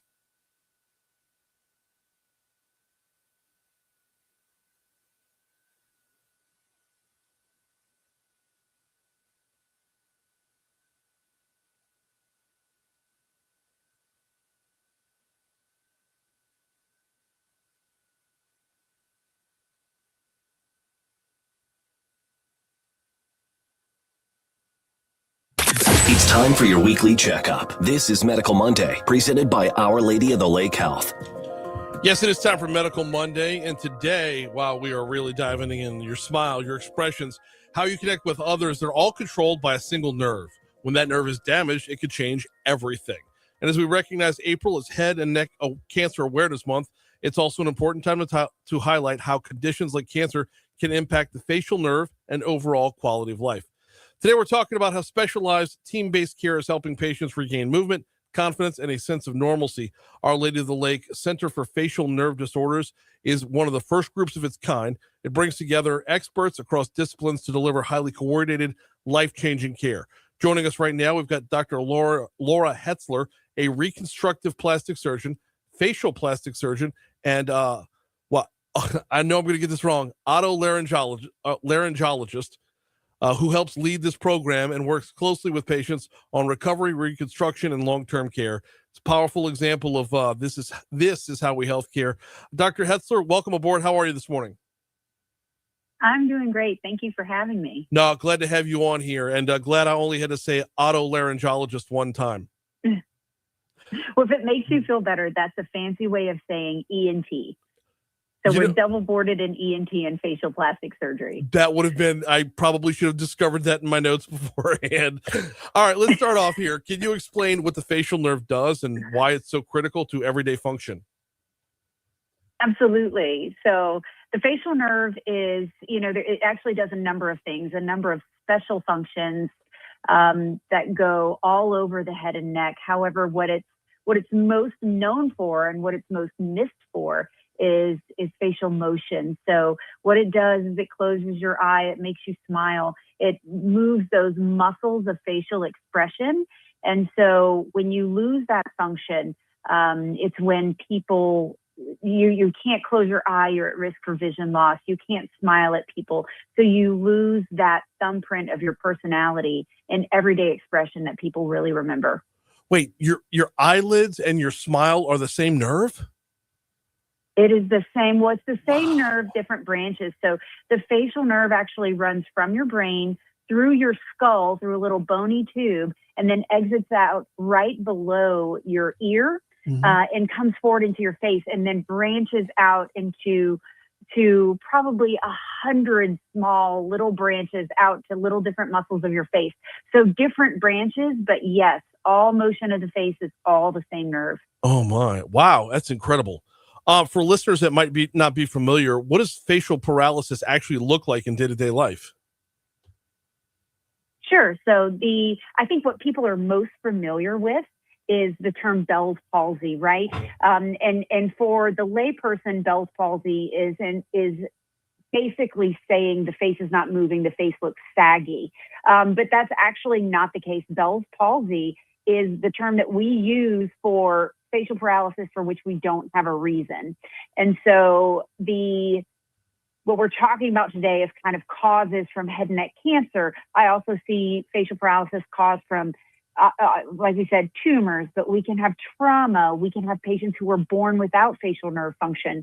And so they're the people that you see walking through your day that just have that saggy face. Maybe their eye isn't closing, they can't smile, or that cheek in that corner of the mouth is hanging down too far. The biggest thing is, though, that if the eye can't close, that cornea, the eye itself can dry out and you can lose vision. So as a surgeon and a physician, though we really want to bring back your smile for you, the biggest risk is really eye closure and eye dryness and vision loss. Wow. I mean, that's absolutely incredible stuff. This is Medical Monday, of course, presented by the folks over at Our Lady of the Lake. And as we're recognizing Head and Neck Cancer Awareness Month, how can cancers or related treatments impact the facial nerve? So like we just discussed, the nerve runs all the way from the brain through the skull out into the face. So any area along that pathway that has a tumor, whether benign or cancerous, can affect that facial nerve function. So you can have brain tumors that affect it. You can have tumors within the bone of the skull. You can have tumors out in the face, such as the ones in one of your major salivary glands, a parotid tumor. You can even have other cancers from other sites of the body metastasize to the facial nerve. And so whenever we see somebody with facial paralysis, we're always very cautious. We don't immediately go to Bell's palsy. We say, what could be causing this? And we essentially look at all the other things around the pathway of that nerve to see what could be affecting it. Okay, so then I'm assuming the next step is determining what the more common ones are first. So what are the more common ways that people experience facial nerve injury or damage? I would say the most common is Bell's palsy, right? And so what we think Bell's palsy is, and we call this is a term idiopathic, which means we don't have a reason. And what we presume is happening is reactivation of a virus within the nerve that swells within that bony tube as it runs from the brain and sort of cuts off its own blood supply. So that would be the most common. In our practice, we see everything from patients born without facial nerve function, so congenital facial paralysis. We see a lot of tumor. We do a lot of head and neck cancer. We do a lot of skull-based surgery, which is where we work with neurosurgeons kind of at the brain going into the face. So we work together. And so there's a number of ways along the pathway of that nerve that we interact with. We do see a lot of Bell's palsy and the lesser known Ramsay-Hunt, and we take care of those as well. Talk with Dr. Laura Hetzler as part of Medical Monday, brought to you by Our Lady of the Lake. You say as part of that nerve, and how you talked about earlier about how it expands out beyond, as it moves forward. What are some of the more common ways that people experience facial nerve injury or damage? Like, what's the manifestation look like? Essentially, the face looks saggy. The corner of the mouth is down. You don't smile. You can't really close your eye well, putting you at risk for eye dryness and ultimately vision loss. Right. So some patients will, because the face is so saggy, it actually leans on the nose they can have nasal obstruction, or they can't breathe out of that side of the nose. And so there's a number of ways that it can affect just their quality of life and daily living. All right, let me re-ask the question. I'm fascinated by this. I know we're kind of walking down a path, but is it like bottom up, top down? Like can you have one aspect of it without the other, or does it just kind of fall in line? Absolutely. No. And that's actually, it's a wonderful question. That is one of the ways that we figure out where the problem is. So if it's just one branch of the facial nerve, let's say eye or maybe mouth, but everything else is fine, that tells us that the problem, the tumor, the insult to the nerve, the injury has to be further out in the face. When it's the entire nerve, then it tells us that it has to be something along the main trunk. So maybe it's a brain tumor, maybe it is a tumor within the bone, or a tumor of the nerve itself, but it's generally closer to the brain because it's all of the branches. And sometimes there's other signs and symptoms because the brain, the facial nerve also, like, remember how I said it does very special things, not just motion of the face, but that's the one we miss the most. It also gives you a little bit of your taste. So if a patient tells me, well, my face started getting weak, it started overnight, and I woke up in the morning, I looked like I'd had a stroke, and then everything tasted funny. So if they tell you these little clues, you say, oh, then the injury to the nerve has to be at least above this point because it's also affecting taste, because it's also affecting such and such. I mean, so just off of that answer, electrical engineers are everywhere. Like, that's how I troubleshoot things too. I mean, I'm not trying to downplay, but there's a crossover right there where you have a starting point and you follow it back. It's a series circuit. Yeah, absolutely. Absolutely. Talk a little about what types of facial nerve conditions are you helping patients manage right now? So we actually run a very special clinic that is just for facial nerve disorders. And it all started with our tumor work. So the patients that we actually, there's been a tumor or the nerve is cut, and we rebuild that nerve using other nerves and different nerve sources. And so that is really how the clinic started, was really with our reanimation population. And then once we opened it, the floodgates just happened. We took care of someone who also knows someone. And now we have a significant number of patients that have recovered from Bell's palsy or Ramsay-Hunt syndrome, and they just aren't recovered quite right. We also take care of a lot of hemifacial spasms, so tics and motions and spasms of the face.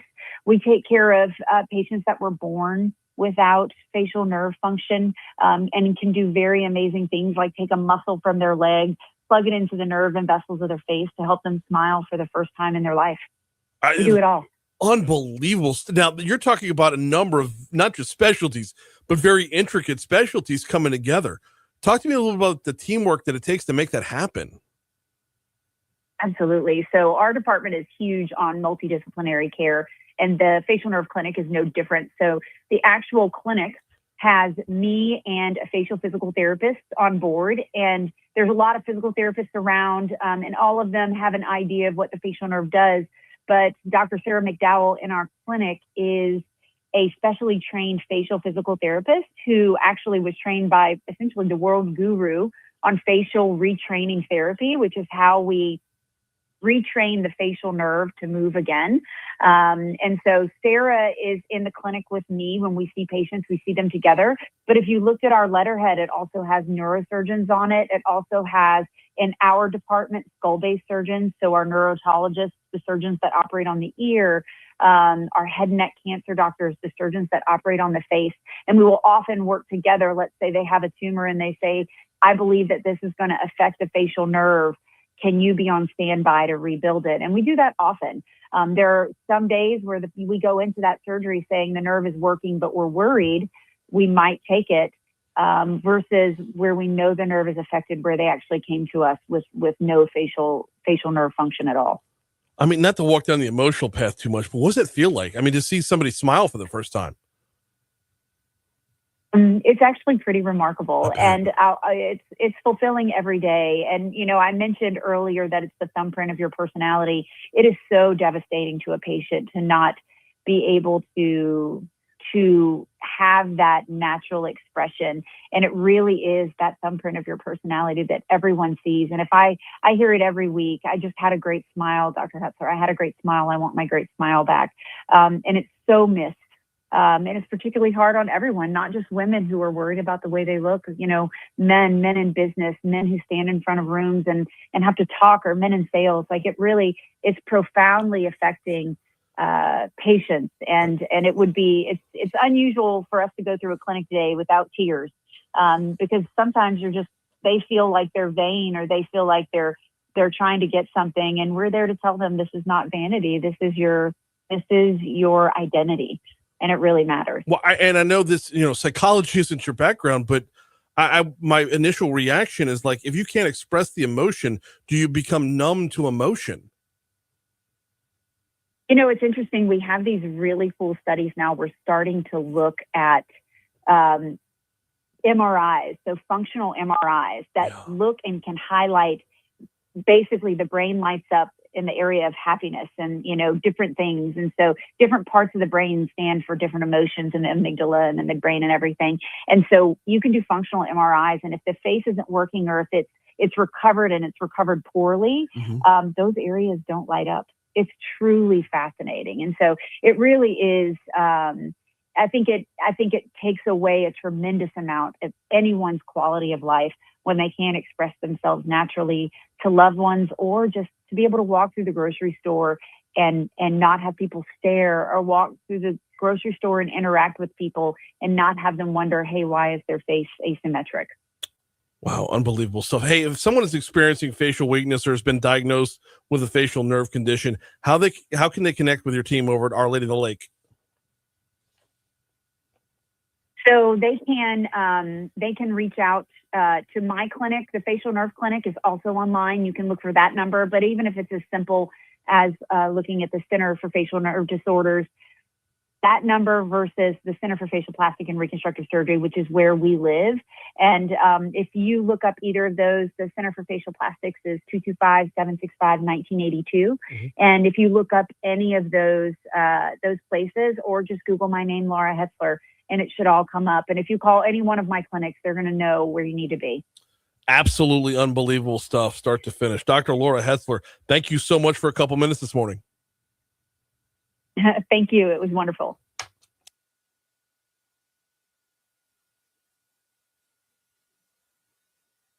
Shooting at a Louisiana mall unacceptable. It is putting together parents in the judicial system for violence that continues to take place involving young people. When we find ourselves arresting juveniles for violent crime, somewhere along the way, Supposed to live our lives. That would bring State Senator Rick Edmonds. State Senator.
Where's our LABI guest?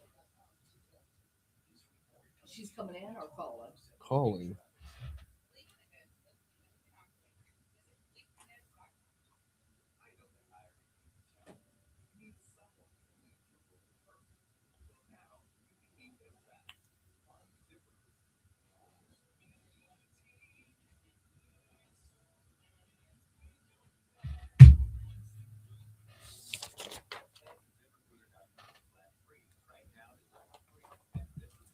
Right, yeah, the wait.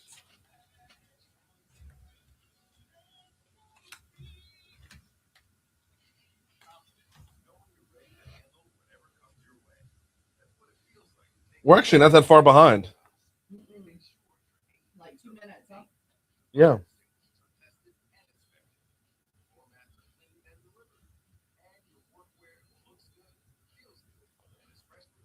Oh, let's go.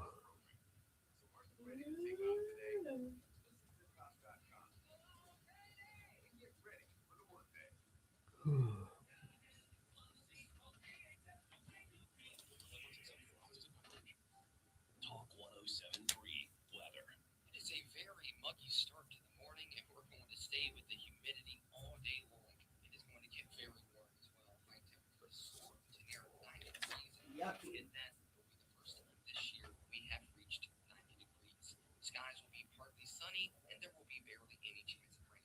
Overnight lows near 72 degrees. We're going to do it all over again on Tuesday. The highs once again soar into the lower 90s. I'm meteorologist Nathan Rogers with your Storm Station forecast. WBRZ Channel 2. Fuel your day with the voices that keep Baton Rouge moving. Talk 107.3.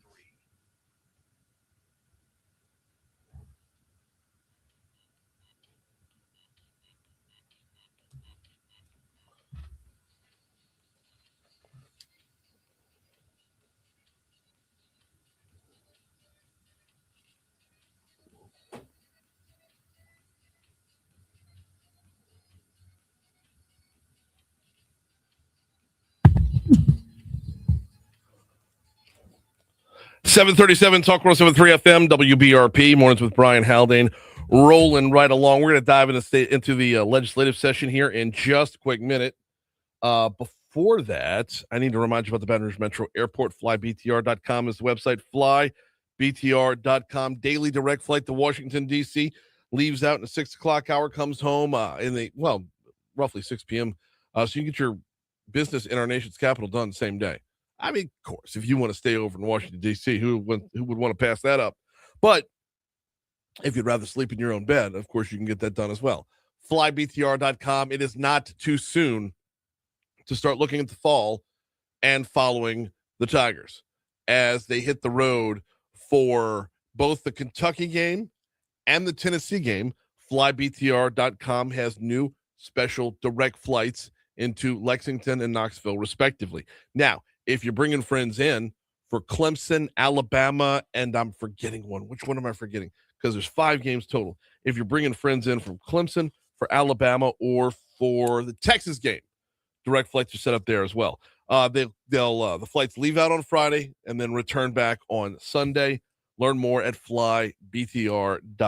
Of course, I direct you that way all the time for whatever it is, wherever it is you're traveling to. Make sure that the Baton Rouge Metro Airport is among your searches as you're mapping out your travel plans, and take into account the entire cost, not just the cost of the ticket. Look at parking, look at time spent on the road, and the whole equation. So,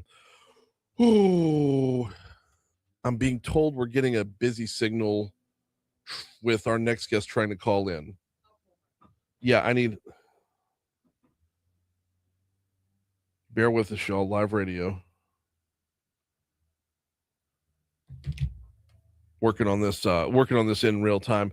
I can tell you while we're getting this hammered out, we're going to be talking within the legislative session about an upcoming bill that it's HB 1089. Representative Dennis Bamburg, who's going to join us at 8:05 to talk about it, this is his bill. It creates care accounts for certain damages arising from dialectical actions. What does all that mean? Well, we'll talk about it in a little bit. right now, though, we're working on getting Shelby Dunbar from LABI on to talk about that and a few other quick items within the legislative session. And as soon as we have her, we will dive right in. We're connecting literally right now. What this legislation does is it reinforces the foundational principle of the civil justice system. Expert witnesses are neutral sources of specialized knowledge, not advocates with a financial stake in case outcomes. So here to help us unpack that is Shelby Dunbar. Welcome aboard. How are you?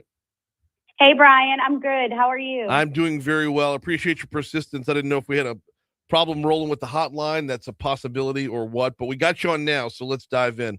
Tell me all about this bill and what it does. So there are two bills up in civil law. Which one do you want to talk about first?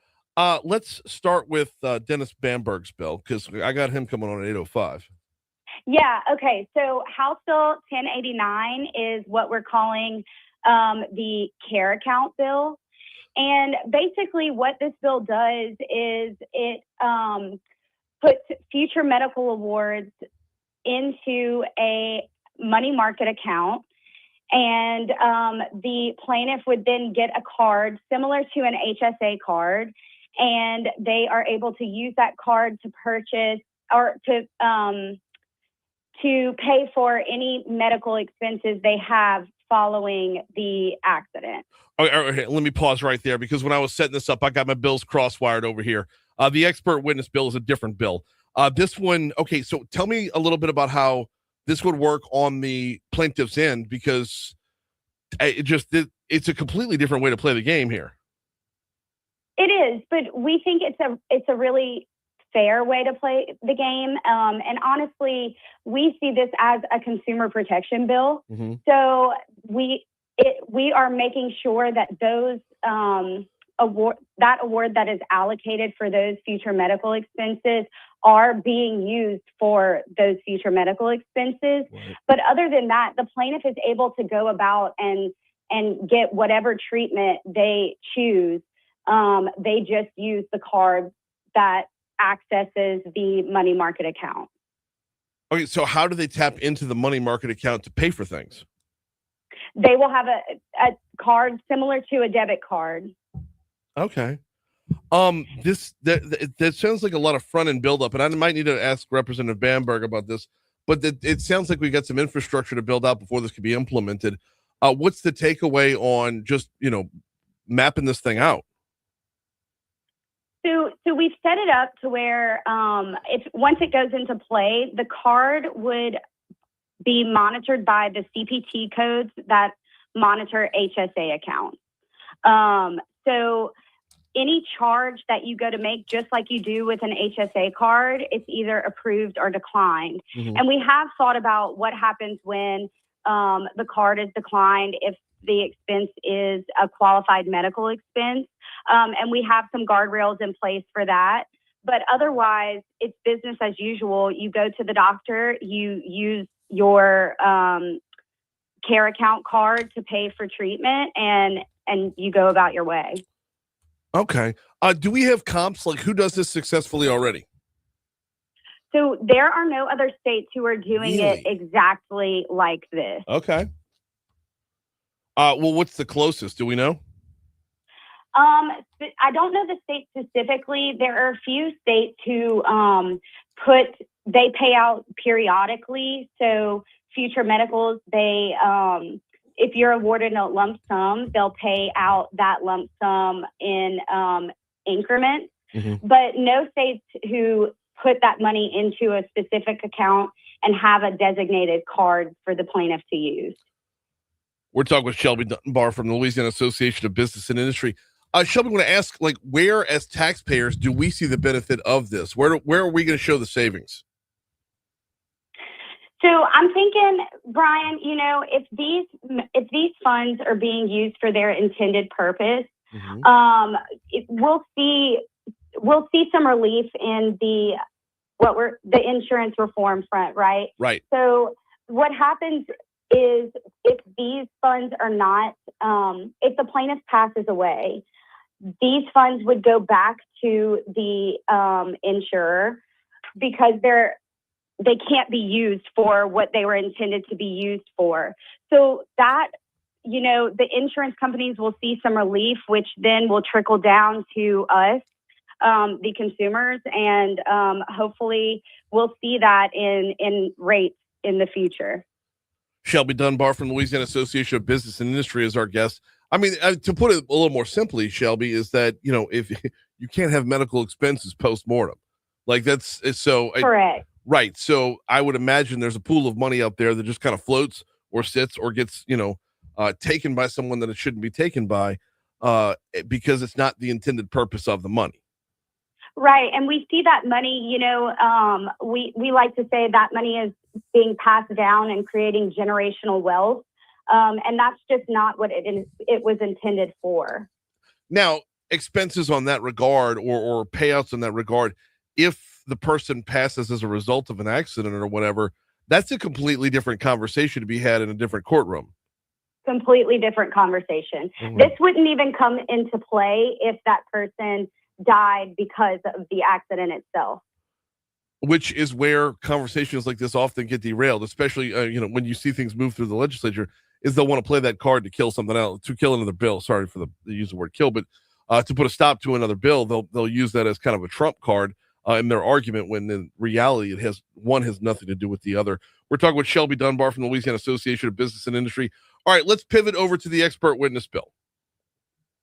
Yeah, so House Bill 437 by Representative Mellering is basically saying that if you are an expert and if you have a pecuniary interest in the outcome of a case, you cannot be qualified as an expert in that case.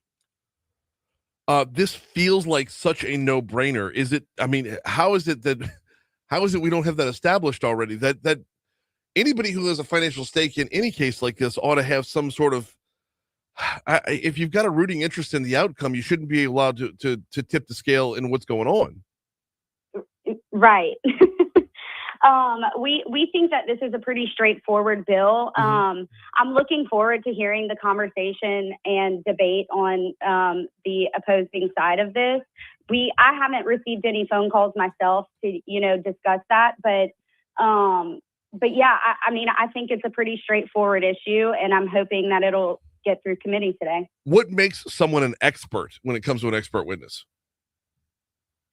So there are many different ways to be qualified as an expert, but typically you'll see this a lot with doctors, board certified, and there are certain criteria for them, as well as any other profession. You have people who do this on a regular basis, and they are known for being an expert in their specific field. So there's different qualifications across the board. But typically you have to present your, resume of sorts and to explain why you are an expert in your specific field. Now, so does this, who would this preclude? Like, would we be shutting out potential actual experts simply because of the potential for, monetary gain? Like, I don't want to rule out actual science. I don't want to rule out actual information. Like, this isn't going to shut the door on an avenue for, someone to explore in the courtroom. No, it absolutely will not. So experts will continue to be reasonably compensated for their time and their testimony, regardless of which side retains them. So this is simply precluding them from being qualified as an expert if they have a financial interest in the outcome of the case. This feels like a no-brainer from your end, from my end. This feels like a no-brainer. What kind of support does it have? We've been talking to members of the legislature, and my conversations have been really positive surrounding this, but you just never know what can happen. So I'm keeping my fingers crossed that it'll fly through. She is Shelby Dunbar with the Louisiana Association of Business and Industry. Appreciate a couple minutes this morning. It's going to be an active week. Yeah, Brian, thank you so much. I appreciate you having me on. Likewise. Yeah, absolutely. Shelby Dunbar from LABI. All right, we're nowhere near done yet, y'all. We've got Representative Dennis Bamburg coming up at 8:05. We've got Moon Griffon talking about everything under the sun with Moon at 8:15. We've got the BREC Room taking over at 8:35. We'll have this day in history on the back end of the break. Before we hit that break, though, I want to remind you about 180pros.com. 180 Pros, not your IT provider, your IT partner. What's the difference? Well, the difference is if you call them during business hours, you're going to get same-day response. The difference is simplified billing. The difference is having a relationship with someone local. All right, how local? How about calling them at 225-330-2200? They're right there on Sherwood Forest Boulevard. 225-330-2200 or 180pros.com. Quick break. This day in history is next. Missed it by a second and a half.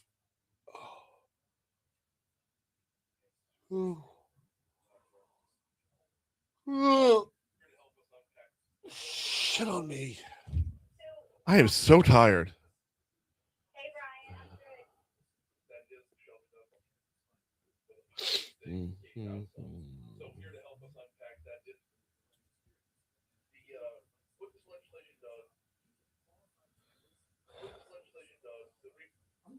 I think it was being out in the sun yesterday because my twins go first and Colston goes second, so we're out there for like 4 hours. Yeah. Just baking on Burbank. Thank you so much. I appreciate you having me on. The talent show runs from like 12:30 to 2 or 12:30 to 1:45ish, and like that stage is just soaking in the sun, just like the epicenter of all the heat. So yeah, I was just dying up there. Nobody ever talks about being out in the sun. Midsummer, I'll be fine. I'll be used to it, right?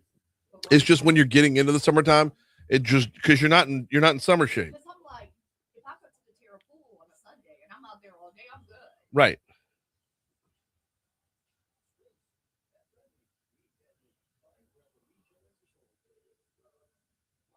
My boys are screaming about Terra because we pass in front of it all the time to go home, and they see the water, the little sprinklers, and they're like, "Mama!"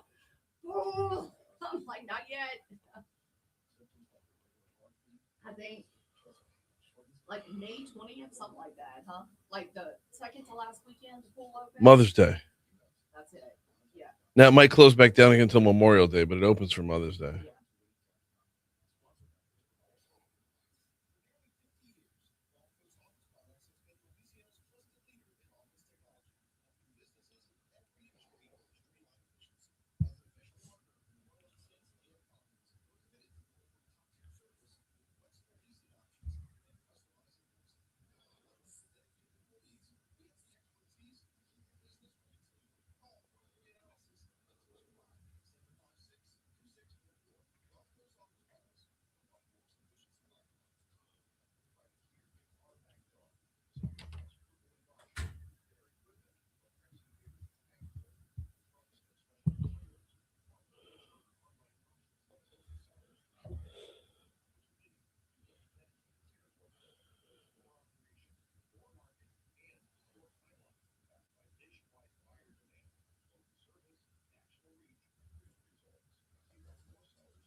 All right, I gotta get up.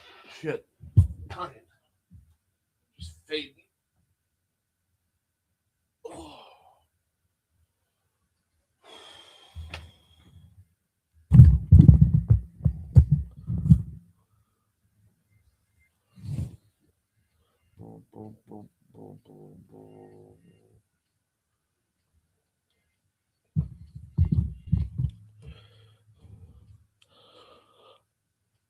7:55 Talk 107.3 FM WBRP mornings with Brian Haldane, rolling right along.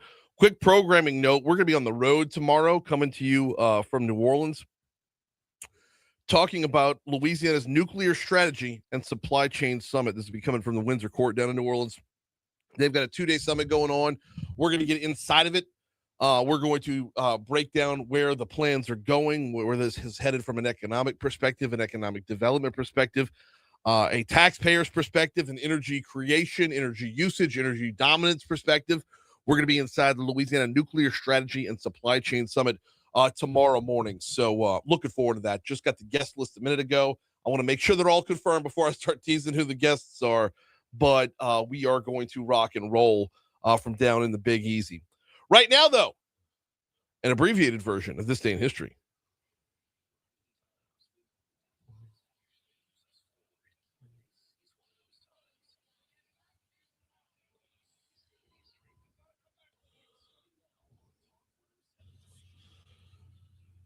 All right, Breland. Oh, Lord. Back in the year 1937, it wasn't a toy, but it later becomes one. The Polaroid came out. The Polaroid? The Polaroid, 1937. How did that become a toy? Well, because in the 90s, I would just walk around and waste my dad's, the cartridge? I would just waste it. And he would get so mad. Oh, I guess those things were because it wasn't a toy. That's why. I know. And I would just take random photos of the cat, the walls. Oh, yeah. All right. In 1965, Days of Our Lives was developed and premiered. Really? Okay. Yeah. I cannot, but Brian, I looked because I was like, I know the show's still going on. Do you know that the show back in the year, hold on. Yeah, December 2024 celebrated its 15,000 episode. Wow. Okay. That's just crazy. Yeah. 1969, Pink Floyd plays early experimental shows leading into their concept era sound. Okay.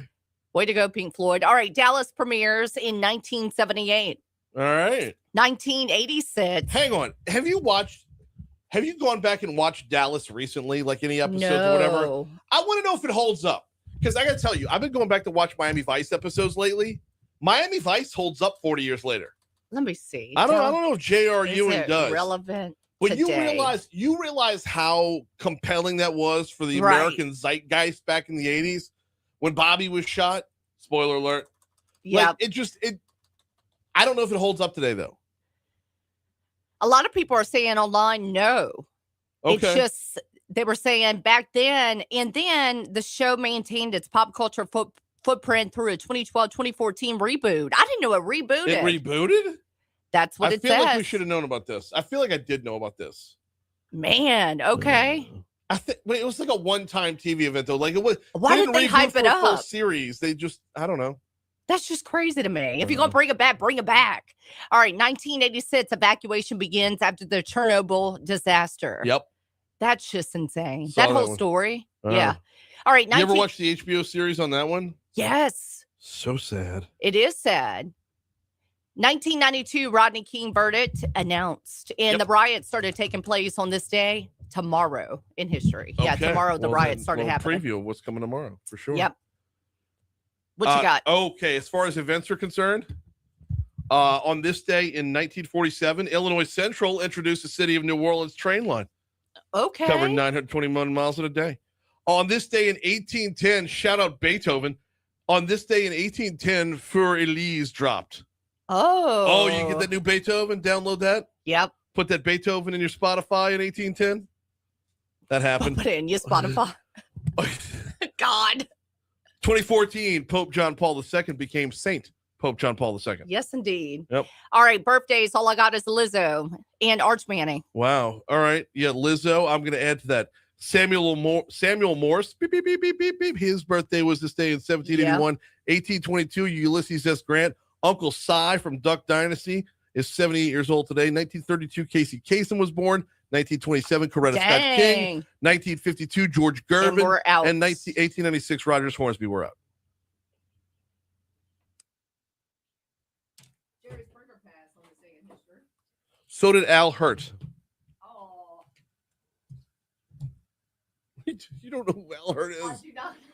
Then why do you do that? It's I go, oh, who is that? very famous New Orleans trumpeter.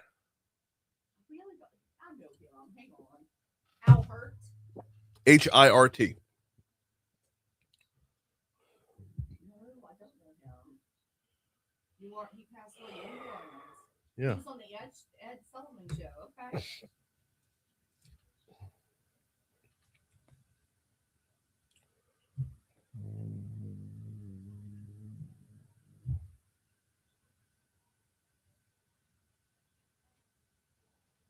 The reboot was good, but it didn't last. Renee says. I thought it was like a one-off, though.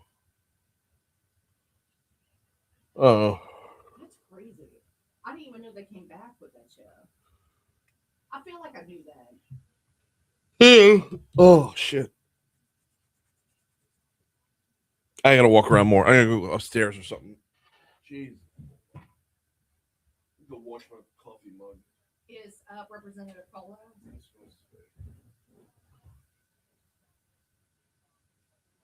I have his number if he does it. Okay.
Oval AI.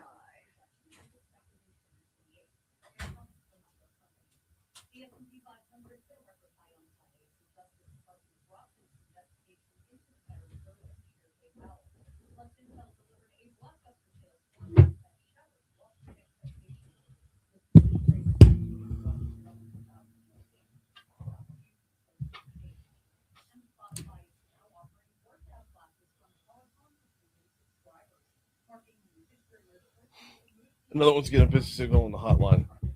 We're having phone issues again. All right, I'm gonna have to tell Kate and Michelle. All right, give me his.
806 Talk 107.3 FM, WBRP. Mornings with Brian Haldane, rolling right along. Hour 3 coming your way right now.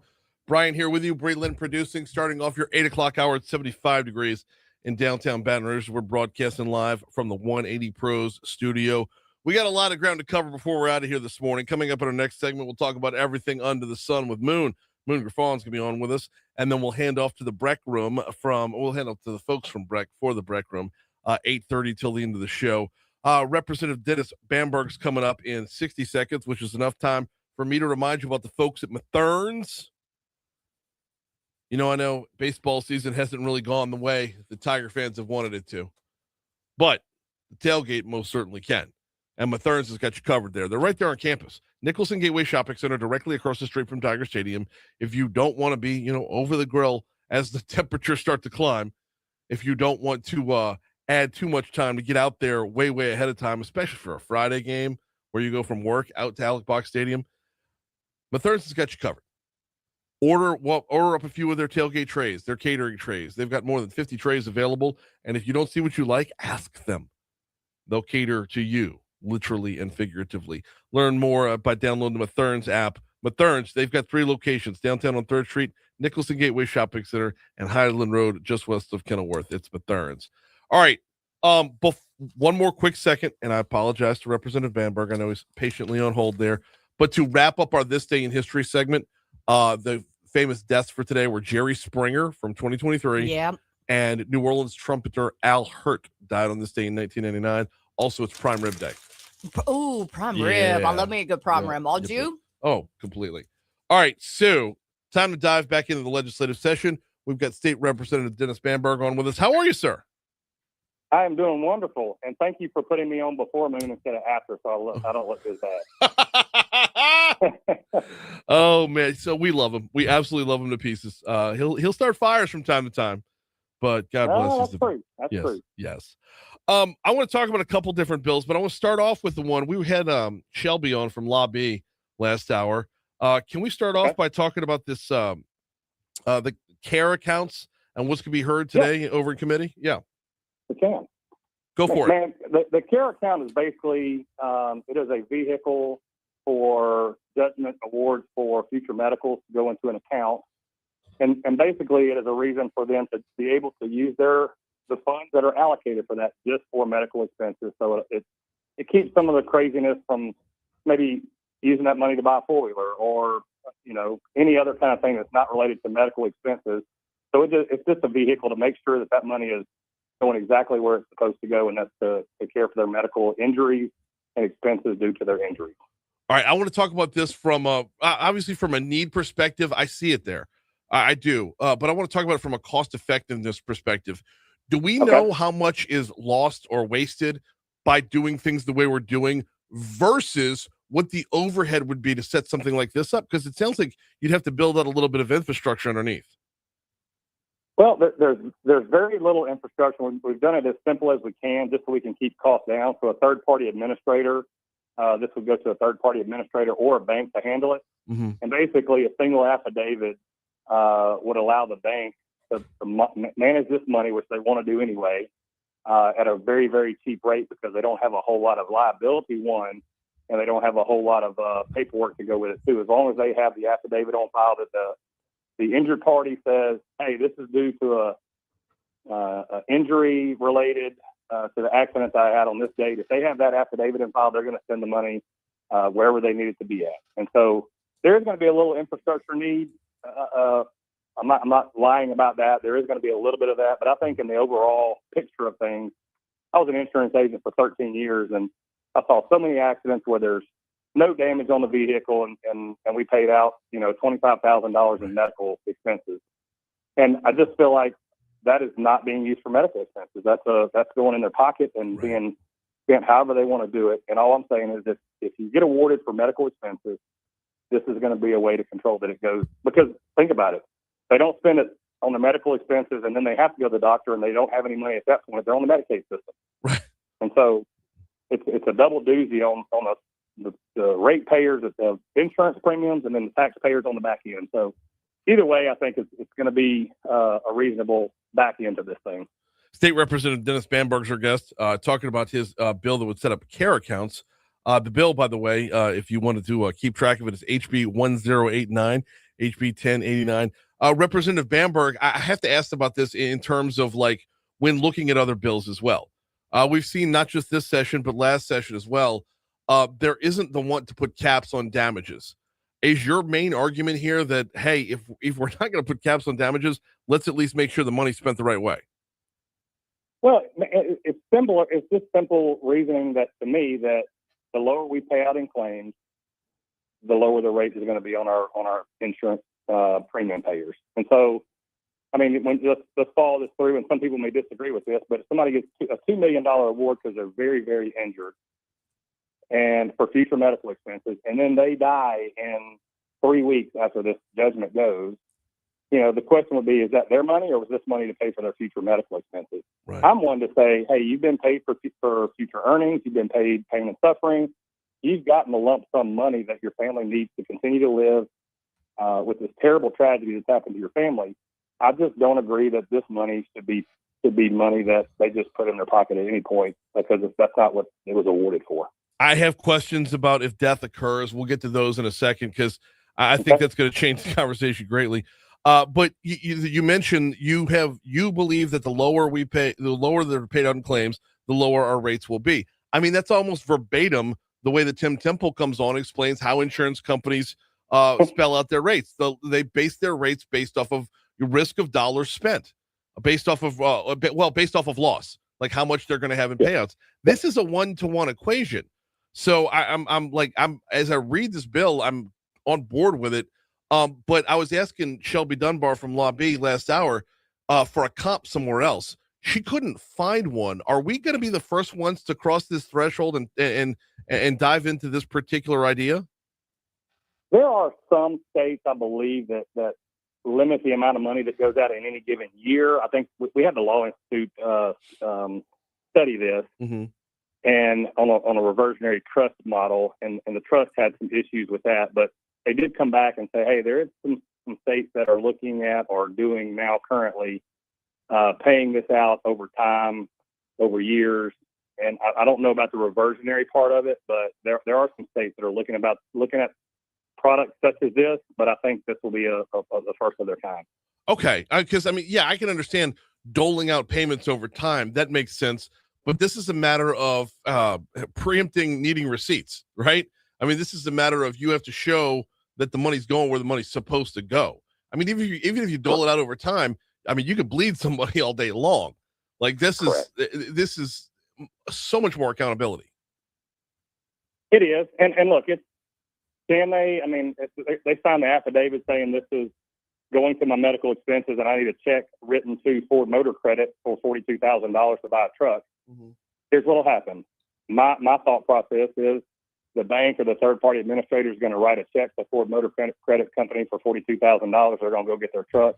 But then they're going to have some fraudulent things on the backside of that through insurance fraud. And so the thing that I want to make sure that I did is I'm not going to withhold any money from somebody that thinks they may need it for medical issues. And so I tried to make that as easy that I could be to get the money to the people that need it, where there's really not a way that the bank has to say, well, is this related? Is this not related?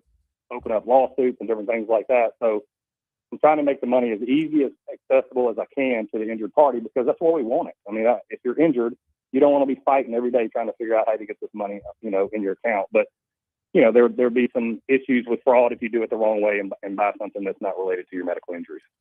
All right, we got one more for you. State Representative Dennis Bamburg is our guest. Talk about care accounts being set up. You mentioned if death were to follow and then you're no longer paying medical expenses post-mortem.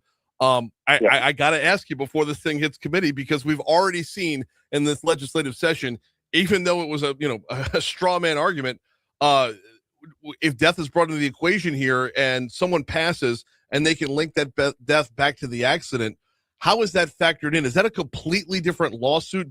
Does the family in that point go back and start over again? Because you're talking about two different pots of money completely, right? Two different pots of money. How do you keep the committee on task to say, let's not let emotion delve into, or let's not let emotion trump fact? Yeah. I think it's. I mean, to me, it's pretty simple. I mean, the court has awarded this for future medical expenses. Right.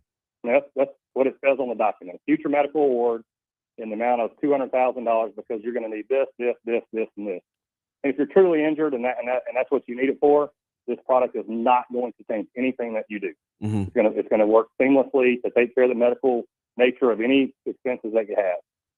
I do get the rub a little bit on the other side, but I'm one that believes that, the insurance company paid this money due for future medicals. And if there's not a future medical expense to pay, it needs to go back because there are other awards that cover the rest of those things. I mean, there's awards for future earnings. Right. There's awards for pain and suffering. Right. And we're not touching those. We're not putting those in an account that basically says you got to do anything with it. The only part we're putting into this account is the future medical award. And so, I understand that might sound a little sticky, but when I think about it in my head, this was earmarked for future medicals. And if there are no future medicals, then it should revert back to the insurance company who put the money there to pay for it. Well, and the other part of this, Representative Bamburg, is how much common sense is it that, like, once you're on the path to paying your ongoing medical bills, you're more than likely on the path to recovery. Like, how infrequent would a case be where someone would pass that far down the line? Because we're talking about well past the incident, well past the accident itself, well past any settlement that goes through the court. I mean, once you get to that point, what's the likelihood that this would revert back to death? Yeah, I don't. Some of them are lifetime plans or brain injuries, and you just that's never fair. know when That's a good answer. That's fair. And so I just want to be upfront and honest with every situation. I think that's one that may cause a little heartburn for people, possibly. But I think if we think about it, like the citizens get, hey, you earmark this money for this road and bridge, and then there's some leftovers. Everybody says, what do they say about the money that's left over, right? Give it back to us. And 100%. I think this is somewhat of the same kind of nature of product. This is earmarked for a specific reason, and if not used for that reason, it should go back to the person who put it in the account. He is State Representative Dennis Bamburg. I wanted to get into some of your other bills, though, but this one has a lot of meat on the bone and was worth taking a deep dive into. So I appreciate a couple minutes this morning. Good luck in committee today. All right, thank you. Thank you. Absolutely. All right, we're running long here. Quick break, come back. Everything under the sun with Moon next. Oh. Yeah, it's just a hot line. So like what? When people try to call us, it'll be like, they'll tell us user busy.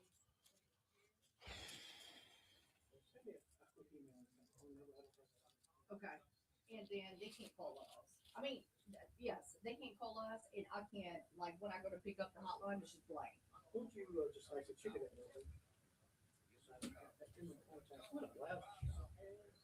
Do what? That's my first miss of the morning. That is my first miss of the morning. Every once in a while I'll Russell Westbrook it. Yes, no problem.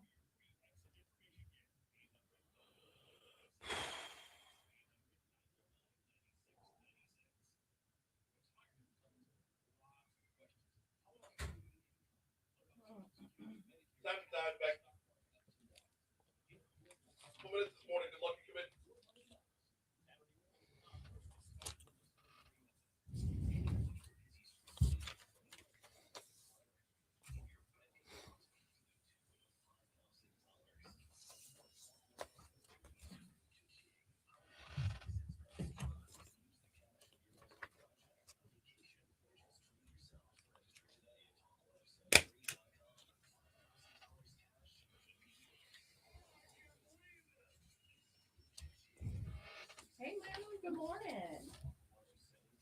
I'm doing so good. How are you? How was your weekend?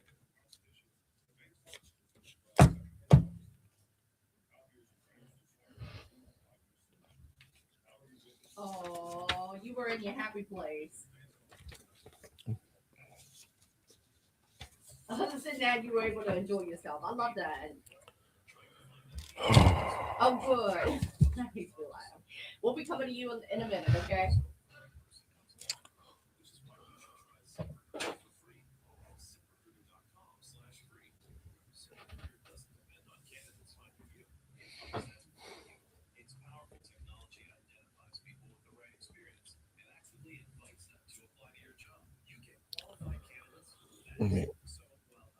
Let Congressman Carter know we have to skip tomorrow.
Hey, John.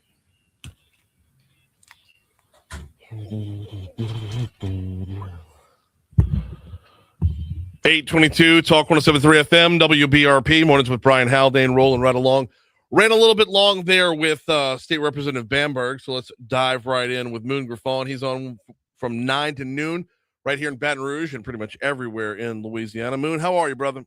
Hey, Brian, how you doing, bro? Great to talk to you. But I got to ask you the first question. Go for it.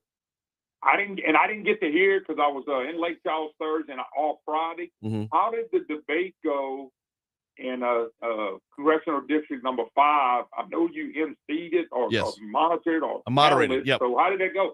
So yeah, I moderated it. I'll be perfectly as open as and unbiased as possible. I feel like Representative Mike Eccles and State Senator Rick Edmonds kind of won the debate. Now, Senator Blake Miguez, he had great answers, clear and concise answers to every question that was out there, but he was a little more reserved. He wasn't out there throwing any haymakers or anything. Now, I will say this as well, is while it might have been Eccles and Edmonds or Edmonds and Eccles, there was no clear-cut definitive, winner between them. Miguez was catching strays from another candidate the whole night. Yeah. And so that probably would happen. Well, and not about the things you're thinking about, though. He was catching strays in regards to being a quote-unquote career politician. And so Dr. Sammy Wyatt, who's been on the show a couple times, and he's an absolute spitfire. The guy's I've had him on too. Dr. Wyatt? Oh, then he's full of you-know-what and vinegar, right? Like, he is always... I know it. He's pretty talented, no doubt. No, I know. He and I have gone back and forth on a couple of different things, and he's a good man at the same time. It's like, so he gets all fired up and he dials it back down. But he was taking shots at Senator Miguez all night long.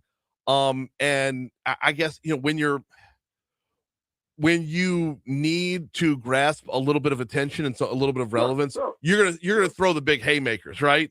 I mean, you don't run the ball on 3rd and 15, right? It's just that's kind of where he was at. I think that's a good description. I mean, he's trying to do something with he had little name recognition. He's been on us. He's been on with you. And when I had him on, it was mostly popping Blake Miguez. Being out of the district is where it all starts with him. And but here's how I look at that, Brian. Not for Blake, but anybody. I think Clay Higgins, when he first ran over here and won, he really went into the district. Mm-hmm. I think constitutionally, nobody can argue it's not unconstitutional. So that means it's not illegal, it's not immoral. Now, you can make it an issue, and if that sticks to a voter, and that's what's important to them, right, then that's the issue they'll stick with. I'm not defending him. I'm just saying that's the issue you stick with, because that's an issue they're going to use again. No, I'm sure the other night you heard that. Well, and I don't, and you're right. Constitutionally, that's where the discussion should end. But I also understand picking that up as your torch, is to say that this guy's not one of us, which I guess is fine. But I saw Senator Miguez yesterday out at Our Lady of Mercy. Well, for that matter, I saw Senator Edmonds at Our Lady of Mercy the night before, and I saw Representative Eccles at Mercy the Sunday before that. So, while you don't have to live in the district, I think Congresswoman Letlow's a great example. Like, she was in the district up there in northeast Louisiana, but the center of the district, that kind of the home base, became Baton Rouge. So she moved to Baton Rouge. But they do that based on what they got. Here's the thing: when Blake did that, he got endorsement of President Trump. Right. Name a Republican in Louisiana who did not want to endorse the President Trump. You see, so it's all come by the angles. And Brian, it's fair game if that's what you want to talk. It is. It's. I don't think it's illegal and immoral to talk about it. So it's fair game. I'm sure Blake has an answer, and they move on. And I'm with you. I'm with you on that front, to be sure. But I mean, overall, it was a 2-hour long debate. And it was informative. I thoroughly enjoyed it. So, for whatever that's worth. I had to ask you the question because I didn't read anything. I've been really out of touch for a couple of days. I caught up last night and today, and I didn't have a chance. But anyway, the other thing, Brian, is that, and then we had the shootings at the mall, which I missed, and actually it affected some students over here, the school over here. And it's a sin and a shame that we keep seeing this. We had the shooting in Shreveport where a guy goes in and shoots his family to pieces. Right. And then a week later, we got a shooting at Mall, Louisiana. And I'm not saying they're not related, but the related part of it is this is just sick. It needs to quit happening where people are doing this to people. And that's the problem I have. What do you do at this point? I mean, how do you stop this? And this is going to be the topic of conversation probably for the next few weeks here in Baton Rouge. That was one of the ones I wanted to pick your brain about, is like how much of this conversation is going to we only got 3 minutes left. How much of this conversation is going to translate over into outside of Baton Rouge? But there's only so much police presence you can have. And I want every ounce of it for sure. But if our discussion doesn't move over to the prosecutorial end very quickly, we can arrest people all day long. If they're right back out on the street a week later, it's not doing us any good. In fact, I would argue it's probably doing us more harm than good. So at what point do we pivot the conversation to say, yes, it's great to have an unbelievably impressive, show of force on the front end, but we got to lock guys up and keep them locked up on the back end. Yeah, if you notice, the governor came out and talked about judges not holding some of these people in. Yeah. And he's probably, a matter of fact, I think, I might be wrong on this, but I think he was applauded by a lot of people saying, yeah, that's part of the problem. Not all the problem, Brian, because when you shoot somebody out of just pure murder, right? That's a crime of the heart. And that's a little harder to, you can't govern stuff against the heart. You just can't. And so I don't know where you go with this, because this is happening too much, but this is two big, massive shootings in a week, one in the northern part of the state, one in the southern part of the state. So it doesn't matter where we are. This is happening, and how do you deal with it? That's going to be the question. How do we deal with this stuff? Well, and that's, you hit on the key right there, Moon, is you said it's one part of the conversation. There are so many different problems that stack up into getting where we are today. I mean, whether you're talking about broken homes, a lack of a moral compass, lax judges, a lax judicial system, a weak education system, everything that's compounded over the last 40, 50 years to get us where we are to today. I don't know if, you're not going to fix it all in one fell swoop. So how do you fix one piece at a time while keeping the other pieces, afloat? Yeah, it's just a tough. Brian, I could fix it all in one piece if we could do what I want to do, but we can't do what we want to do. What's that? And I'm gonna tell you this, and I don't want you to get mad at me, but if everybody that had a baby, if the mom and dad would go together and work to raise that kid and stay with that kid through their whole adolescence, all the way through their college and work days, it would change a lot. It would change a lot. And that I say that it's not singling out a single parent, because I know single parents have done great jobs. Absolutely. It just would make a difference, I think, in the world. So, but anyway, that's what I got pretty much. And talking about my Trump shooting is something else I'm really upset about too. As am I. Now, as I understand it, this story keeps evolving. The guy was never even physically in the room with the president, correct? No, he didn't make it that far. It's just a shame that the college professor came all the way across the country to do damage to the president. But no, he didn't make it to the room. Unbelievable stuff. And to get back to your other point, though, Moon, why would I get upset by that?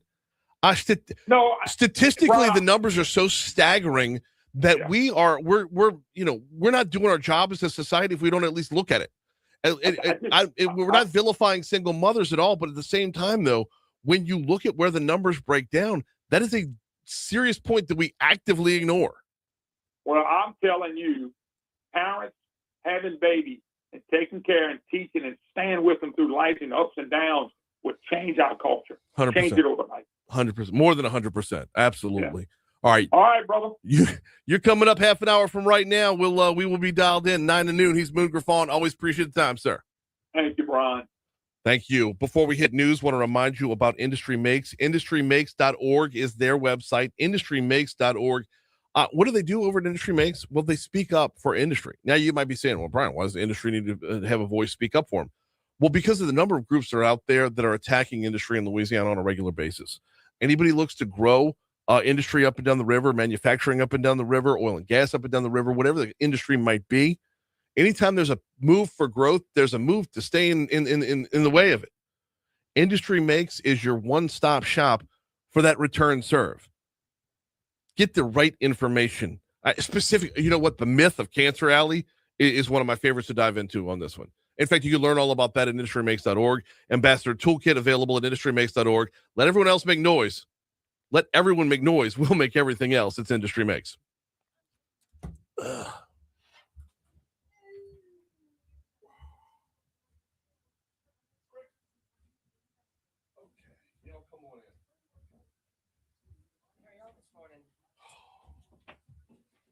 Mercy Fair was last weekend. Oh, I know it was. So, you do? Yeah, I saw it in the news. Oh, what? My kids went to Mercy. I didn't know we made the news. My kids went to Mercy, and I remember the fair weekends. Oh. It's for a long weekend. And I am that dad. I'm all about the fair. Volunteering all 3 days. Got something going on between help working for the bank, help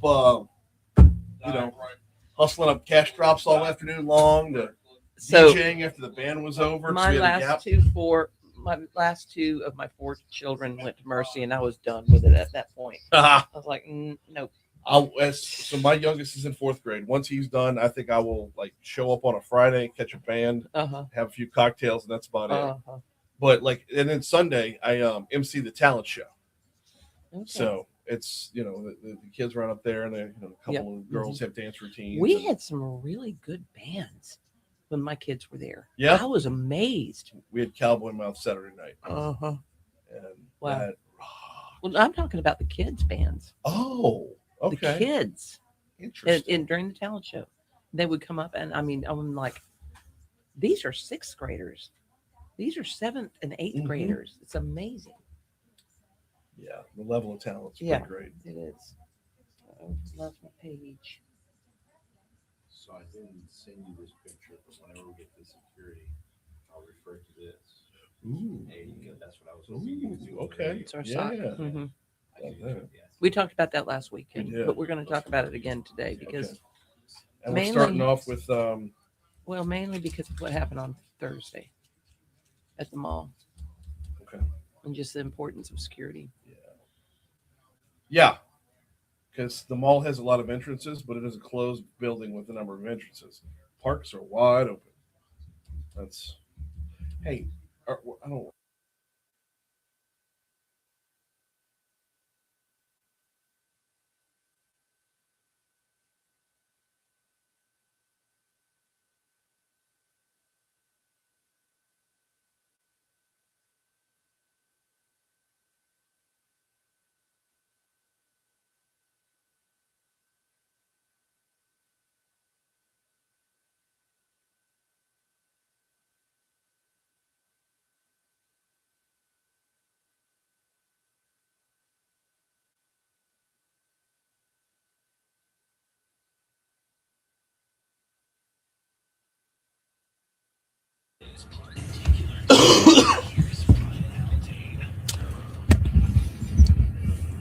Yeah, it's time to check in with the folks from BREC. We've got Janet Simmons. We've got Maurice Velasquez. We do this every Monday with so much ground to cover, literally and figuratively. It's time for the BREC Room. Welcome back. How are y'all this morning? Good morning, Brian. Good morning.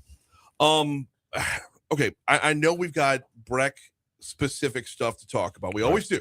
Right. But I want to, before we get started, really broaden things out. There's no way Thursday can go down and we ignore it here because BREC is such an integral part of where we commune, where we get together as a community, where we recreate and enjoy enjoy each other. Open-ended. The reaction from BREC to what went down Thursday at the mall was what? Well, it's interesting because we had a commission meeting that night. And one of the first things that I thought of was, do we need to have security at the commission meeting? So we took care of that and make sure, because we didn't know what was going on with the mall shooting. And we didn't have the context to be able to understand exactly what had happened, because it happened so just a few hours before the commission meeting. Right. But on that note, we realized that I was talking to a parent on Friday about that. He goes, my daughter's not going to go to the mall again by herself.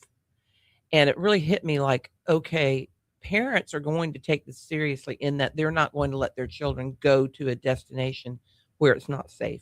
Mm-hmm. And our parks have to be a place that's safe. Otherwise, parents are going to say, you can't go there. Right. So that's why you want to talk a little bit about the security operations and center. Also Thursday we had an incident in one of our parks a few hours after the mall, and so it brought up even more just how important this topic is. Our parks have to be safer. We do have a lot of parks that have improved a lot over the past years, but they have to be safer. And so we're taking it very seriously. The relationship between us and the sheriff's department and the police department has been good. Mm-hmm. However, it can be much better. And so what we've done is we've reached out to them. They've actually reached out to us. The mayor's office has also reached out to us. We've been in contact with all the mayors, very specifically the last 6 weeks, talking about all this, diving directly into the issue of security and safety. And so we've been meeting with the mayors every week to discuss this and many other things. And we're going to have a meeting today, all of us, the mayors, the police departments, the chiefs of police, the sheriffs, and ourselves. And we're going to, we've been talking to them, and then specifically we're going to present to them some ideas and some initiatives that we want to see happen. They also have a lot of initiatives and ideas that they want to see happen. What a lot of people don't realize is just the commitments that we made to improve security at BREC. One of the things we've done is we've started a security operations center, the one I showed you earlier in the picture. The one we've talked about on numerous occasions. Yeah. The overwhelmingly, it's, by the way, y'all, as I've finally seen the picture of it, it's impressive. Yeah, it's basically, I mean, it's a hub. It's a command center. It's a command center where a lot of people don't realize we have anywhere from 1,200 to 1,400 cameras, which were not being monitored. Now they are. Now they will be. And so we have easily 30, 40 monitors in a command center structure room. And we're going to be hiring around the clock agents who are going to be monitoring every single park. We're going to be having talk down technology. We're also we're building mobile units, and we're moving them around the park. We've already been testing them. They work very well. And our agents will be monitoring, proactively looking at monitors, just talking with people. Talk down technology is really fantastic, but it doesn't work if we don't then have a good relationship with the police department to activate. And what they've been asking us to do is to create something that's more proactive rather than catching it 2 hours later. Right. And so that's what this is.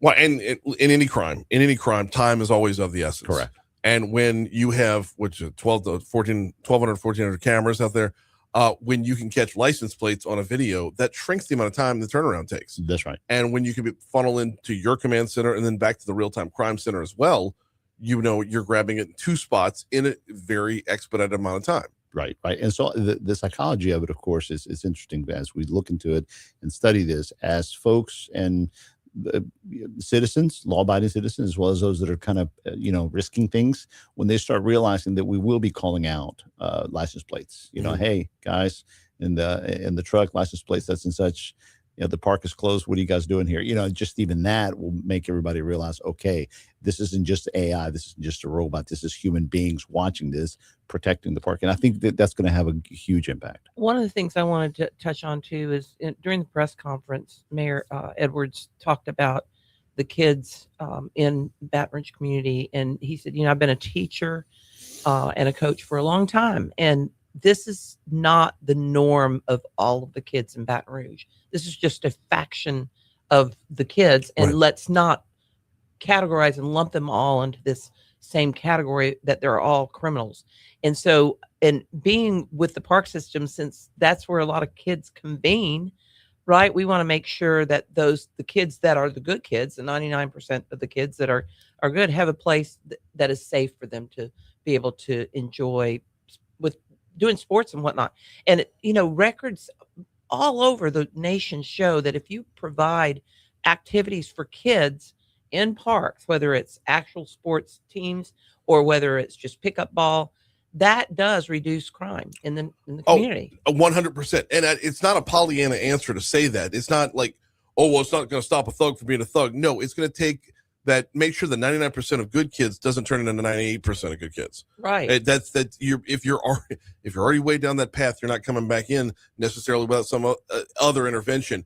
But if you're still on the right path, you're not leading astray because your time, your efforts, everything else is keeping you within the fold. Right. And I'll say case in point, the Gardere community, when the Gardere initiative went into the Gardere community, the crime level down there completely just fell down because there were things that those kids could do. There were activities, there was after school stuff, there were tutoring, there was sports play, all kinds of things that was offered in that area. And their crime results have completely shrunk as a result of that. So good on them. So we hope to have, good news. So we'll give you an update from our conversation meetings with them. Looking forward to it. All right. That being covered, and there was no way I wasn't starting this without getting to that first. Let's talk a little bit about City Park, where we're at in the accumulation and evaluation of information. So the survey has been completed, and so we're now diving into it. All right, we had a steering committee last week, and that is where the members of the steering committee discuss, and there was initial discussions regarding an analysis of the survey, but we're still a couple of weeks away from having the complete survey results. Now the survey got extended. Yeah, and there was y'all have explained previously the reason for that, but like for those who weren't around before.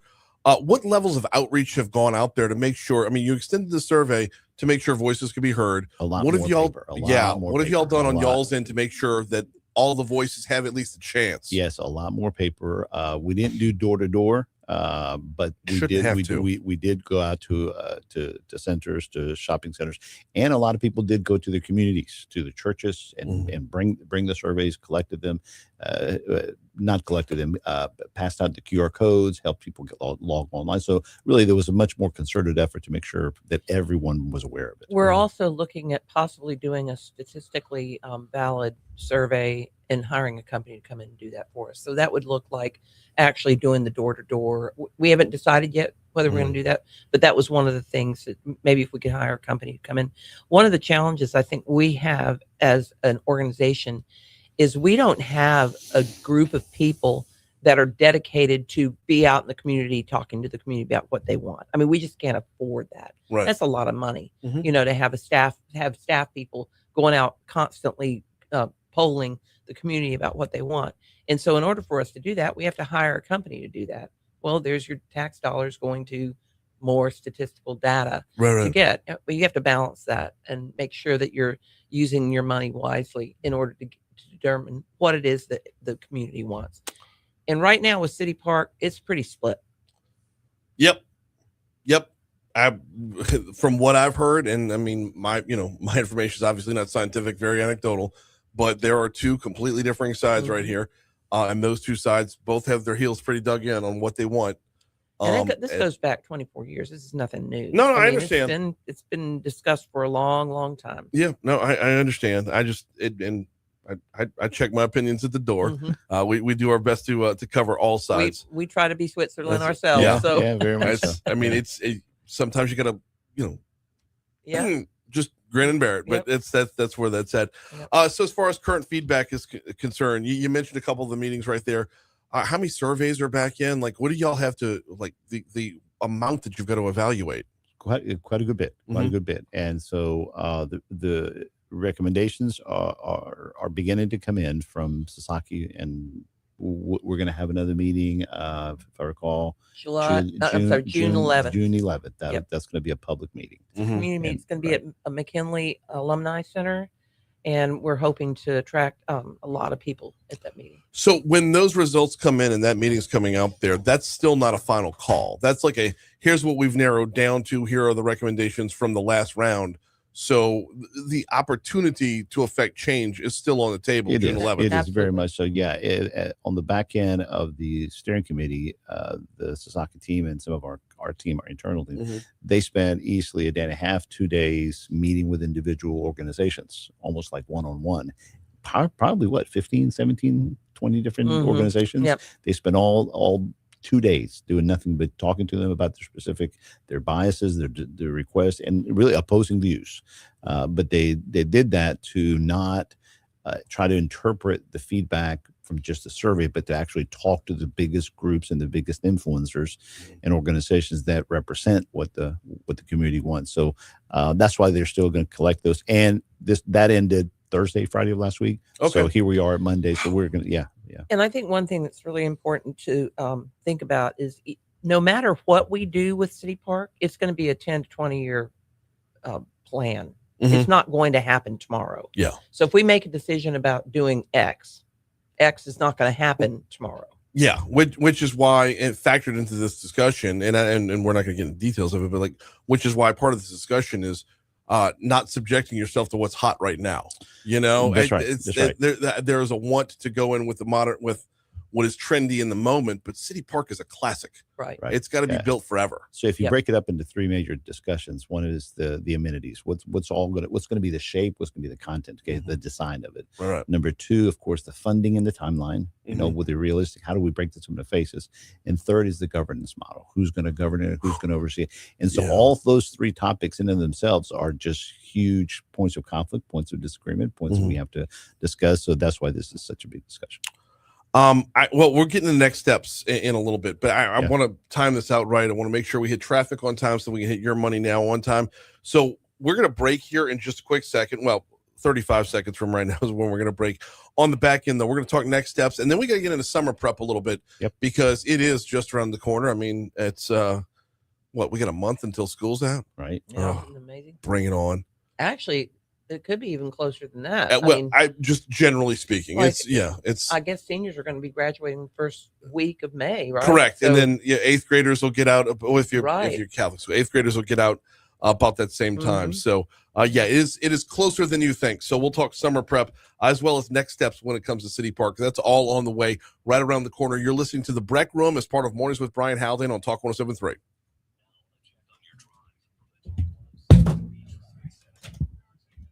Part of where we commute, where we get together.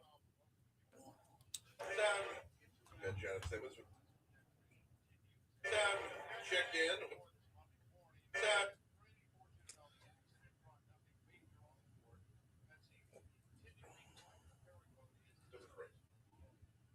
Part of Mornings with Brian Haldane on Talk 107.3.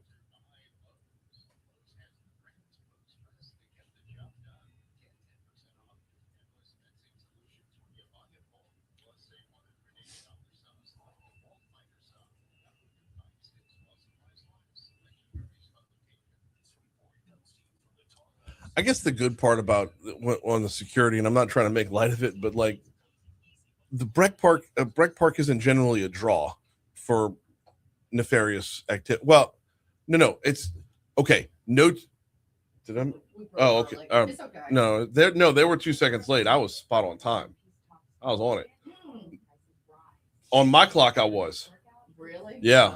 So, no two rival gangs say, let's settle this on the pickleball court, is what I'm saying.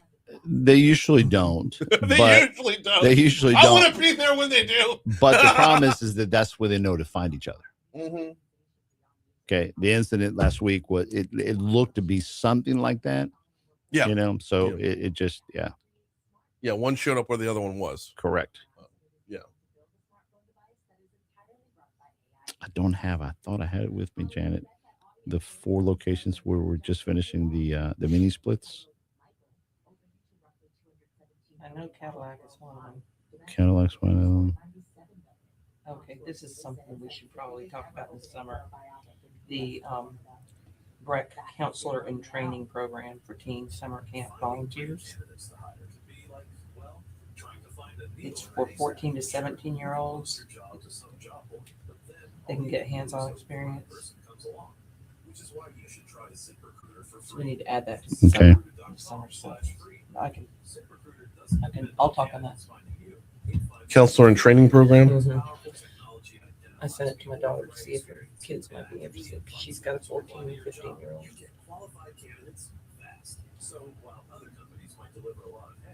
A lot of people that end up just talking about how camps, how the park system in their lives changed their lives when they were kids. Yeah. Gave them opportunities that they otherwise may not have had.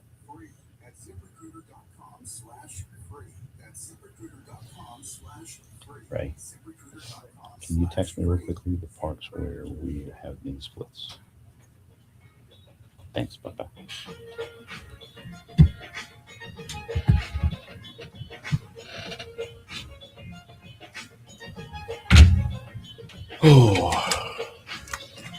Let's come to summer camp. 8:52 Talk 107.3 FM WBRP mornings with Brian Haldane rolling right along. We got about 7.5 minutes to go before we have to hand off to Moon Griffon. So let's dive right back into the BREC room. We've got Janet Simmons, Maurice Velasquez in with us this morning, as we do every Monday, covering as many different things as possible under that BREC umbrella. We call it the BREC room. Okay. Next steps on the city Brooks Park, with next steps on the plans. Where do we go from here? June 11th. Right. If everyone could basically save the date, put it on the calendar, and come meet with us. That's going to be a very big meeting, very important meeting. That's where we'll have the analysis, the feedback, the major recommendations. That won't be the final decision making, but that will be really where we need everyone to come and hear what's being recommended from all the service and all the meetings with all the different organizations and nonprofits. Now, from there, and you Janet, you had mentioned we attend the 20-year process overall, but are we able to project? I mean, without knowing the results and whatnot, I know it's a little more difficult, but are we able to project when, things will move from decision to implementation? Well, I know that at the last commission meeting, our commissioner, Mike Polito, presented to the commission where we are. Mhm. And so the next steps on that would be for the steering committee to make a recommendation to the commission, and for the commission to make a vote on whether or not we go forward in the recommended fashion, or whether we postpone the decision, whether we look at other options. I mean, there's all kinds of, things that could happen. Right. We don't know what's going to happen, but really looking at that conservancy model is going to be key in this, because there's a lot of discussion about whether or not that we should have a full conservancy model where this one separate organization runs the entire lakes and BREC, or if it's a split conservancy where the lakes has their own conservancy and then the City Brooks Park is separate from that. So there's a lot to be determined still. Yeah. And we're Switzerland. We don't take any sides. So we're just going along with what the recommendations are, and then whatever the commissioners decide based on that vote. All right, let's turn our attention towards the summertime, because that is, like we said, going to be here sooner than we think. What do we need to know about, upcoming summer prep, where we're at right now? You want to talk about that? Go ahead. So one of the things we did last year when we came in was determine what's the low-hanging fruit in terms of being able to provide rec centers that are friendly for people to come in during the summer with the heat that we experience in Baton Rouge. And so one of the quick resolutions was to put in mini splits. And if you're not familiar with what a mini split is, you can look in a lot of different buildings. They're air conditioners that basically are up on a wall. Their condenser unit is on the outside, and then they just blow air. There's no duct system of any kind. And they're fairly inexpensive. And so we thought, well, let's look at putting mini splits in some of these rec centers. And so we started off with Mayfair. And we put in 5 mini splits in Mayfair Rec Center. And immediately the community was like, wow, we can we can start using this basketball court when it's hot outside because we're able to do it. So there was almost no downplay, right? No downtime. Right. It was a quick turnaround, very fast installation, very incredibly inexpensive, efficient, very in comparison. And so we decided, hey, let's do it again. And so we have 4 that we're about to finish installing in Narren, at Reams, and Cadillac. I think Cadillac, we finished them this week. Okay. Yeah. And that's really exciting. I know that when we first came on, we got multiple requests for Cadillac because there's a feeding program there that feeds seniors and those with disabilities in that community on an everyday basis. And so it's very difficult, if you can imagine, having food prep and all that in a hot rec center. Right. And so the mini splits there are really going to benefit that community. It's unfathomable to believe that we're in 2026 and we were that far behind the curve on this. I know. Like just the constant playing catch up has got to, that's got to be a drain on you. Well, it's very frustrating because not only are the needs there, but also a lot of promises were made and a lot of projects just got stalled. So when we got there, we did not realize how many projects were actually stalled and backed up. Right. So trying to get, and even when we're doing catch up like this solution, it's a good solution. It's not a Band-Aid solution. No, but it's not the same thing as redoing an entire air conditioning system. So in a lot of ways, we're coming up with halfway house solutions. But that's where the community gets real frustrated. But I think what we're trying to do is resurrect them, be transparent about them, and really get everybody a timeline. What's going to happen now? What's going to happen soon? And what's going to happen later? Right, and the Narren Rec Center location is right between Baywell and Perkins, so right off college, and that location is where a lot of our adaptive programming is, and so we need to make sure that we have those kids have cool air. 100%. One other thing that I wanted to talk about, I know we're short on time, but we've got an opportunity for kids 14 through 17, the BREC Counselor and Training Program for Teen Summer Camp volunteers. And I think this is an opportunity for kids to identify what they want to do, learn, and come in. And the parents, if you want your kids to have something to do this summer besides sitting on the sofa playing video games, this is a great opportunity for you. So if you want to get in touch with the BREC, you can get on our website and find out. And then we are also still looking for Howell Park lifeguards, but we're going to be having 4 times as many swim lessons at Howell Park this year than we've had in the past. Oh, that's fantastic. So not having a pool open is not an option. Right. Okay, we made the decision that we're going to have swim classes, swim lessons. Okay, and like Janet said, 4 times more than we've ever had. So we're excited to announce that, even though we're still looking for lifeguards even now. But right now, that's going to be our plan and our movement, and so we'll be announcing the actual opening that soon. And I love that commitment. I mean, Howell Park has needed it. Yeah, absolutely. And you've got the facilities, right? So that makes nothing but sense right there. So the Counselor and Training Program, we got 30 seconds to go. Where do they go to learn more about that again? BREC.org. Volunteer. Okay. So it's a volunteer program. So Dodie is our volunteer coordinator. They just need to get in touch with her. I'm looking to see if there's a specific link. Oh, and the cool thing is that, you can do the zoo crew also and the Bluebonnet Swamp volunteer. Okay. So there's other opportunities besides just this particular opportunity for volunteers that are 14 through 17. Very, very good stuff. Well, that is going to do it for our time today. Janet, Maurice, always appreciate it. Always very, very informative, and always moves a little bit too fast. We'll pick it right back up next week. We're done for the day. Moon Griffon's up next. Okay, I'm going to make an observation for y'all. Okay. I don't know how often you change that needs to be cleaned so badly. I know. Say goodbye to Facebook. Oh, bye, Facebook.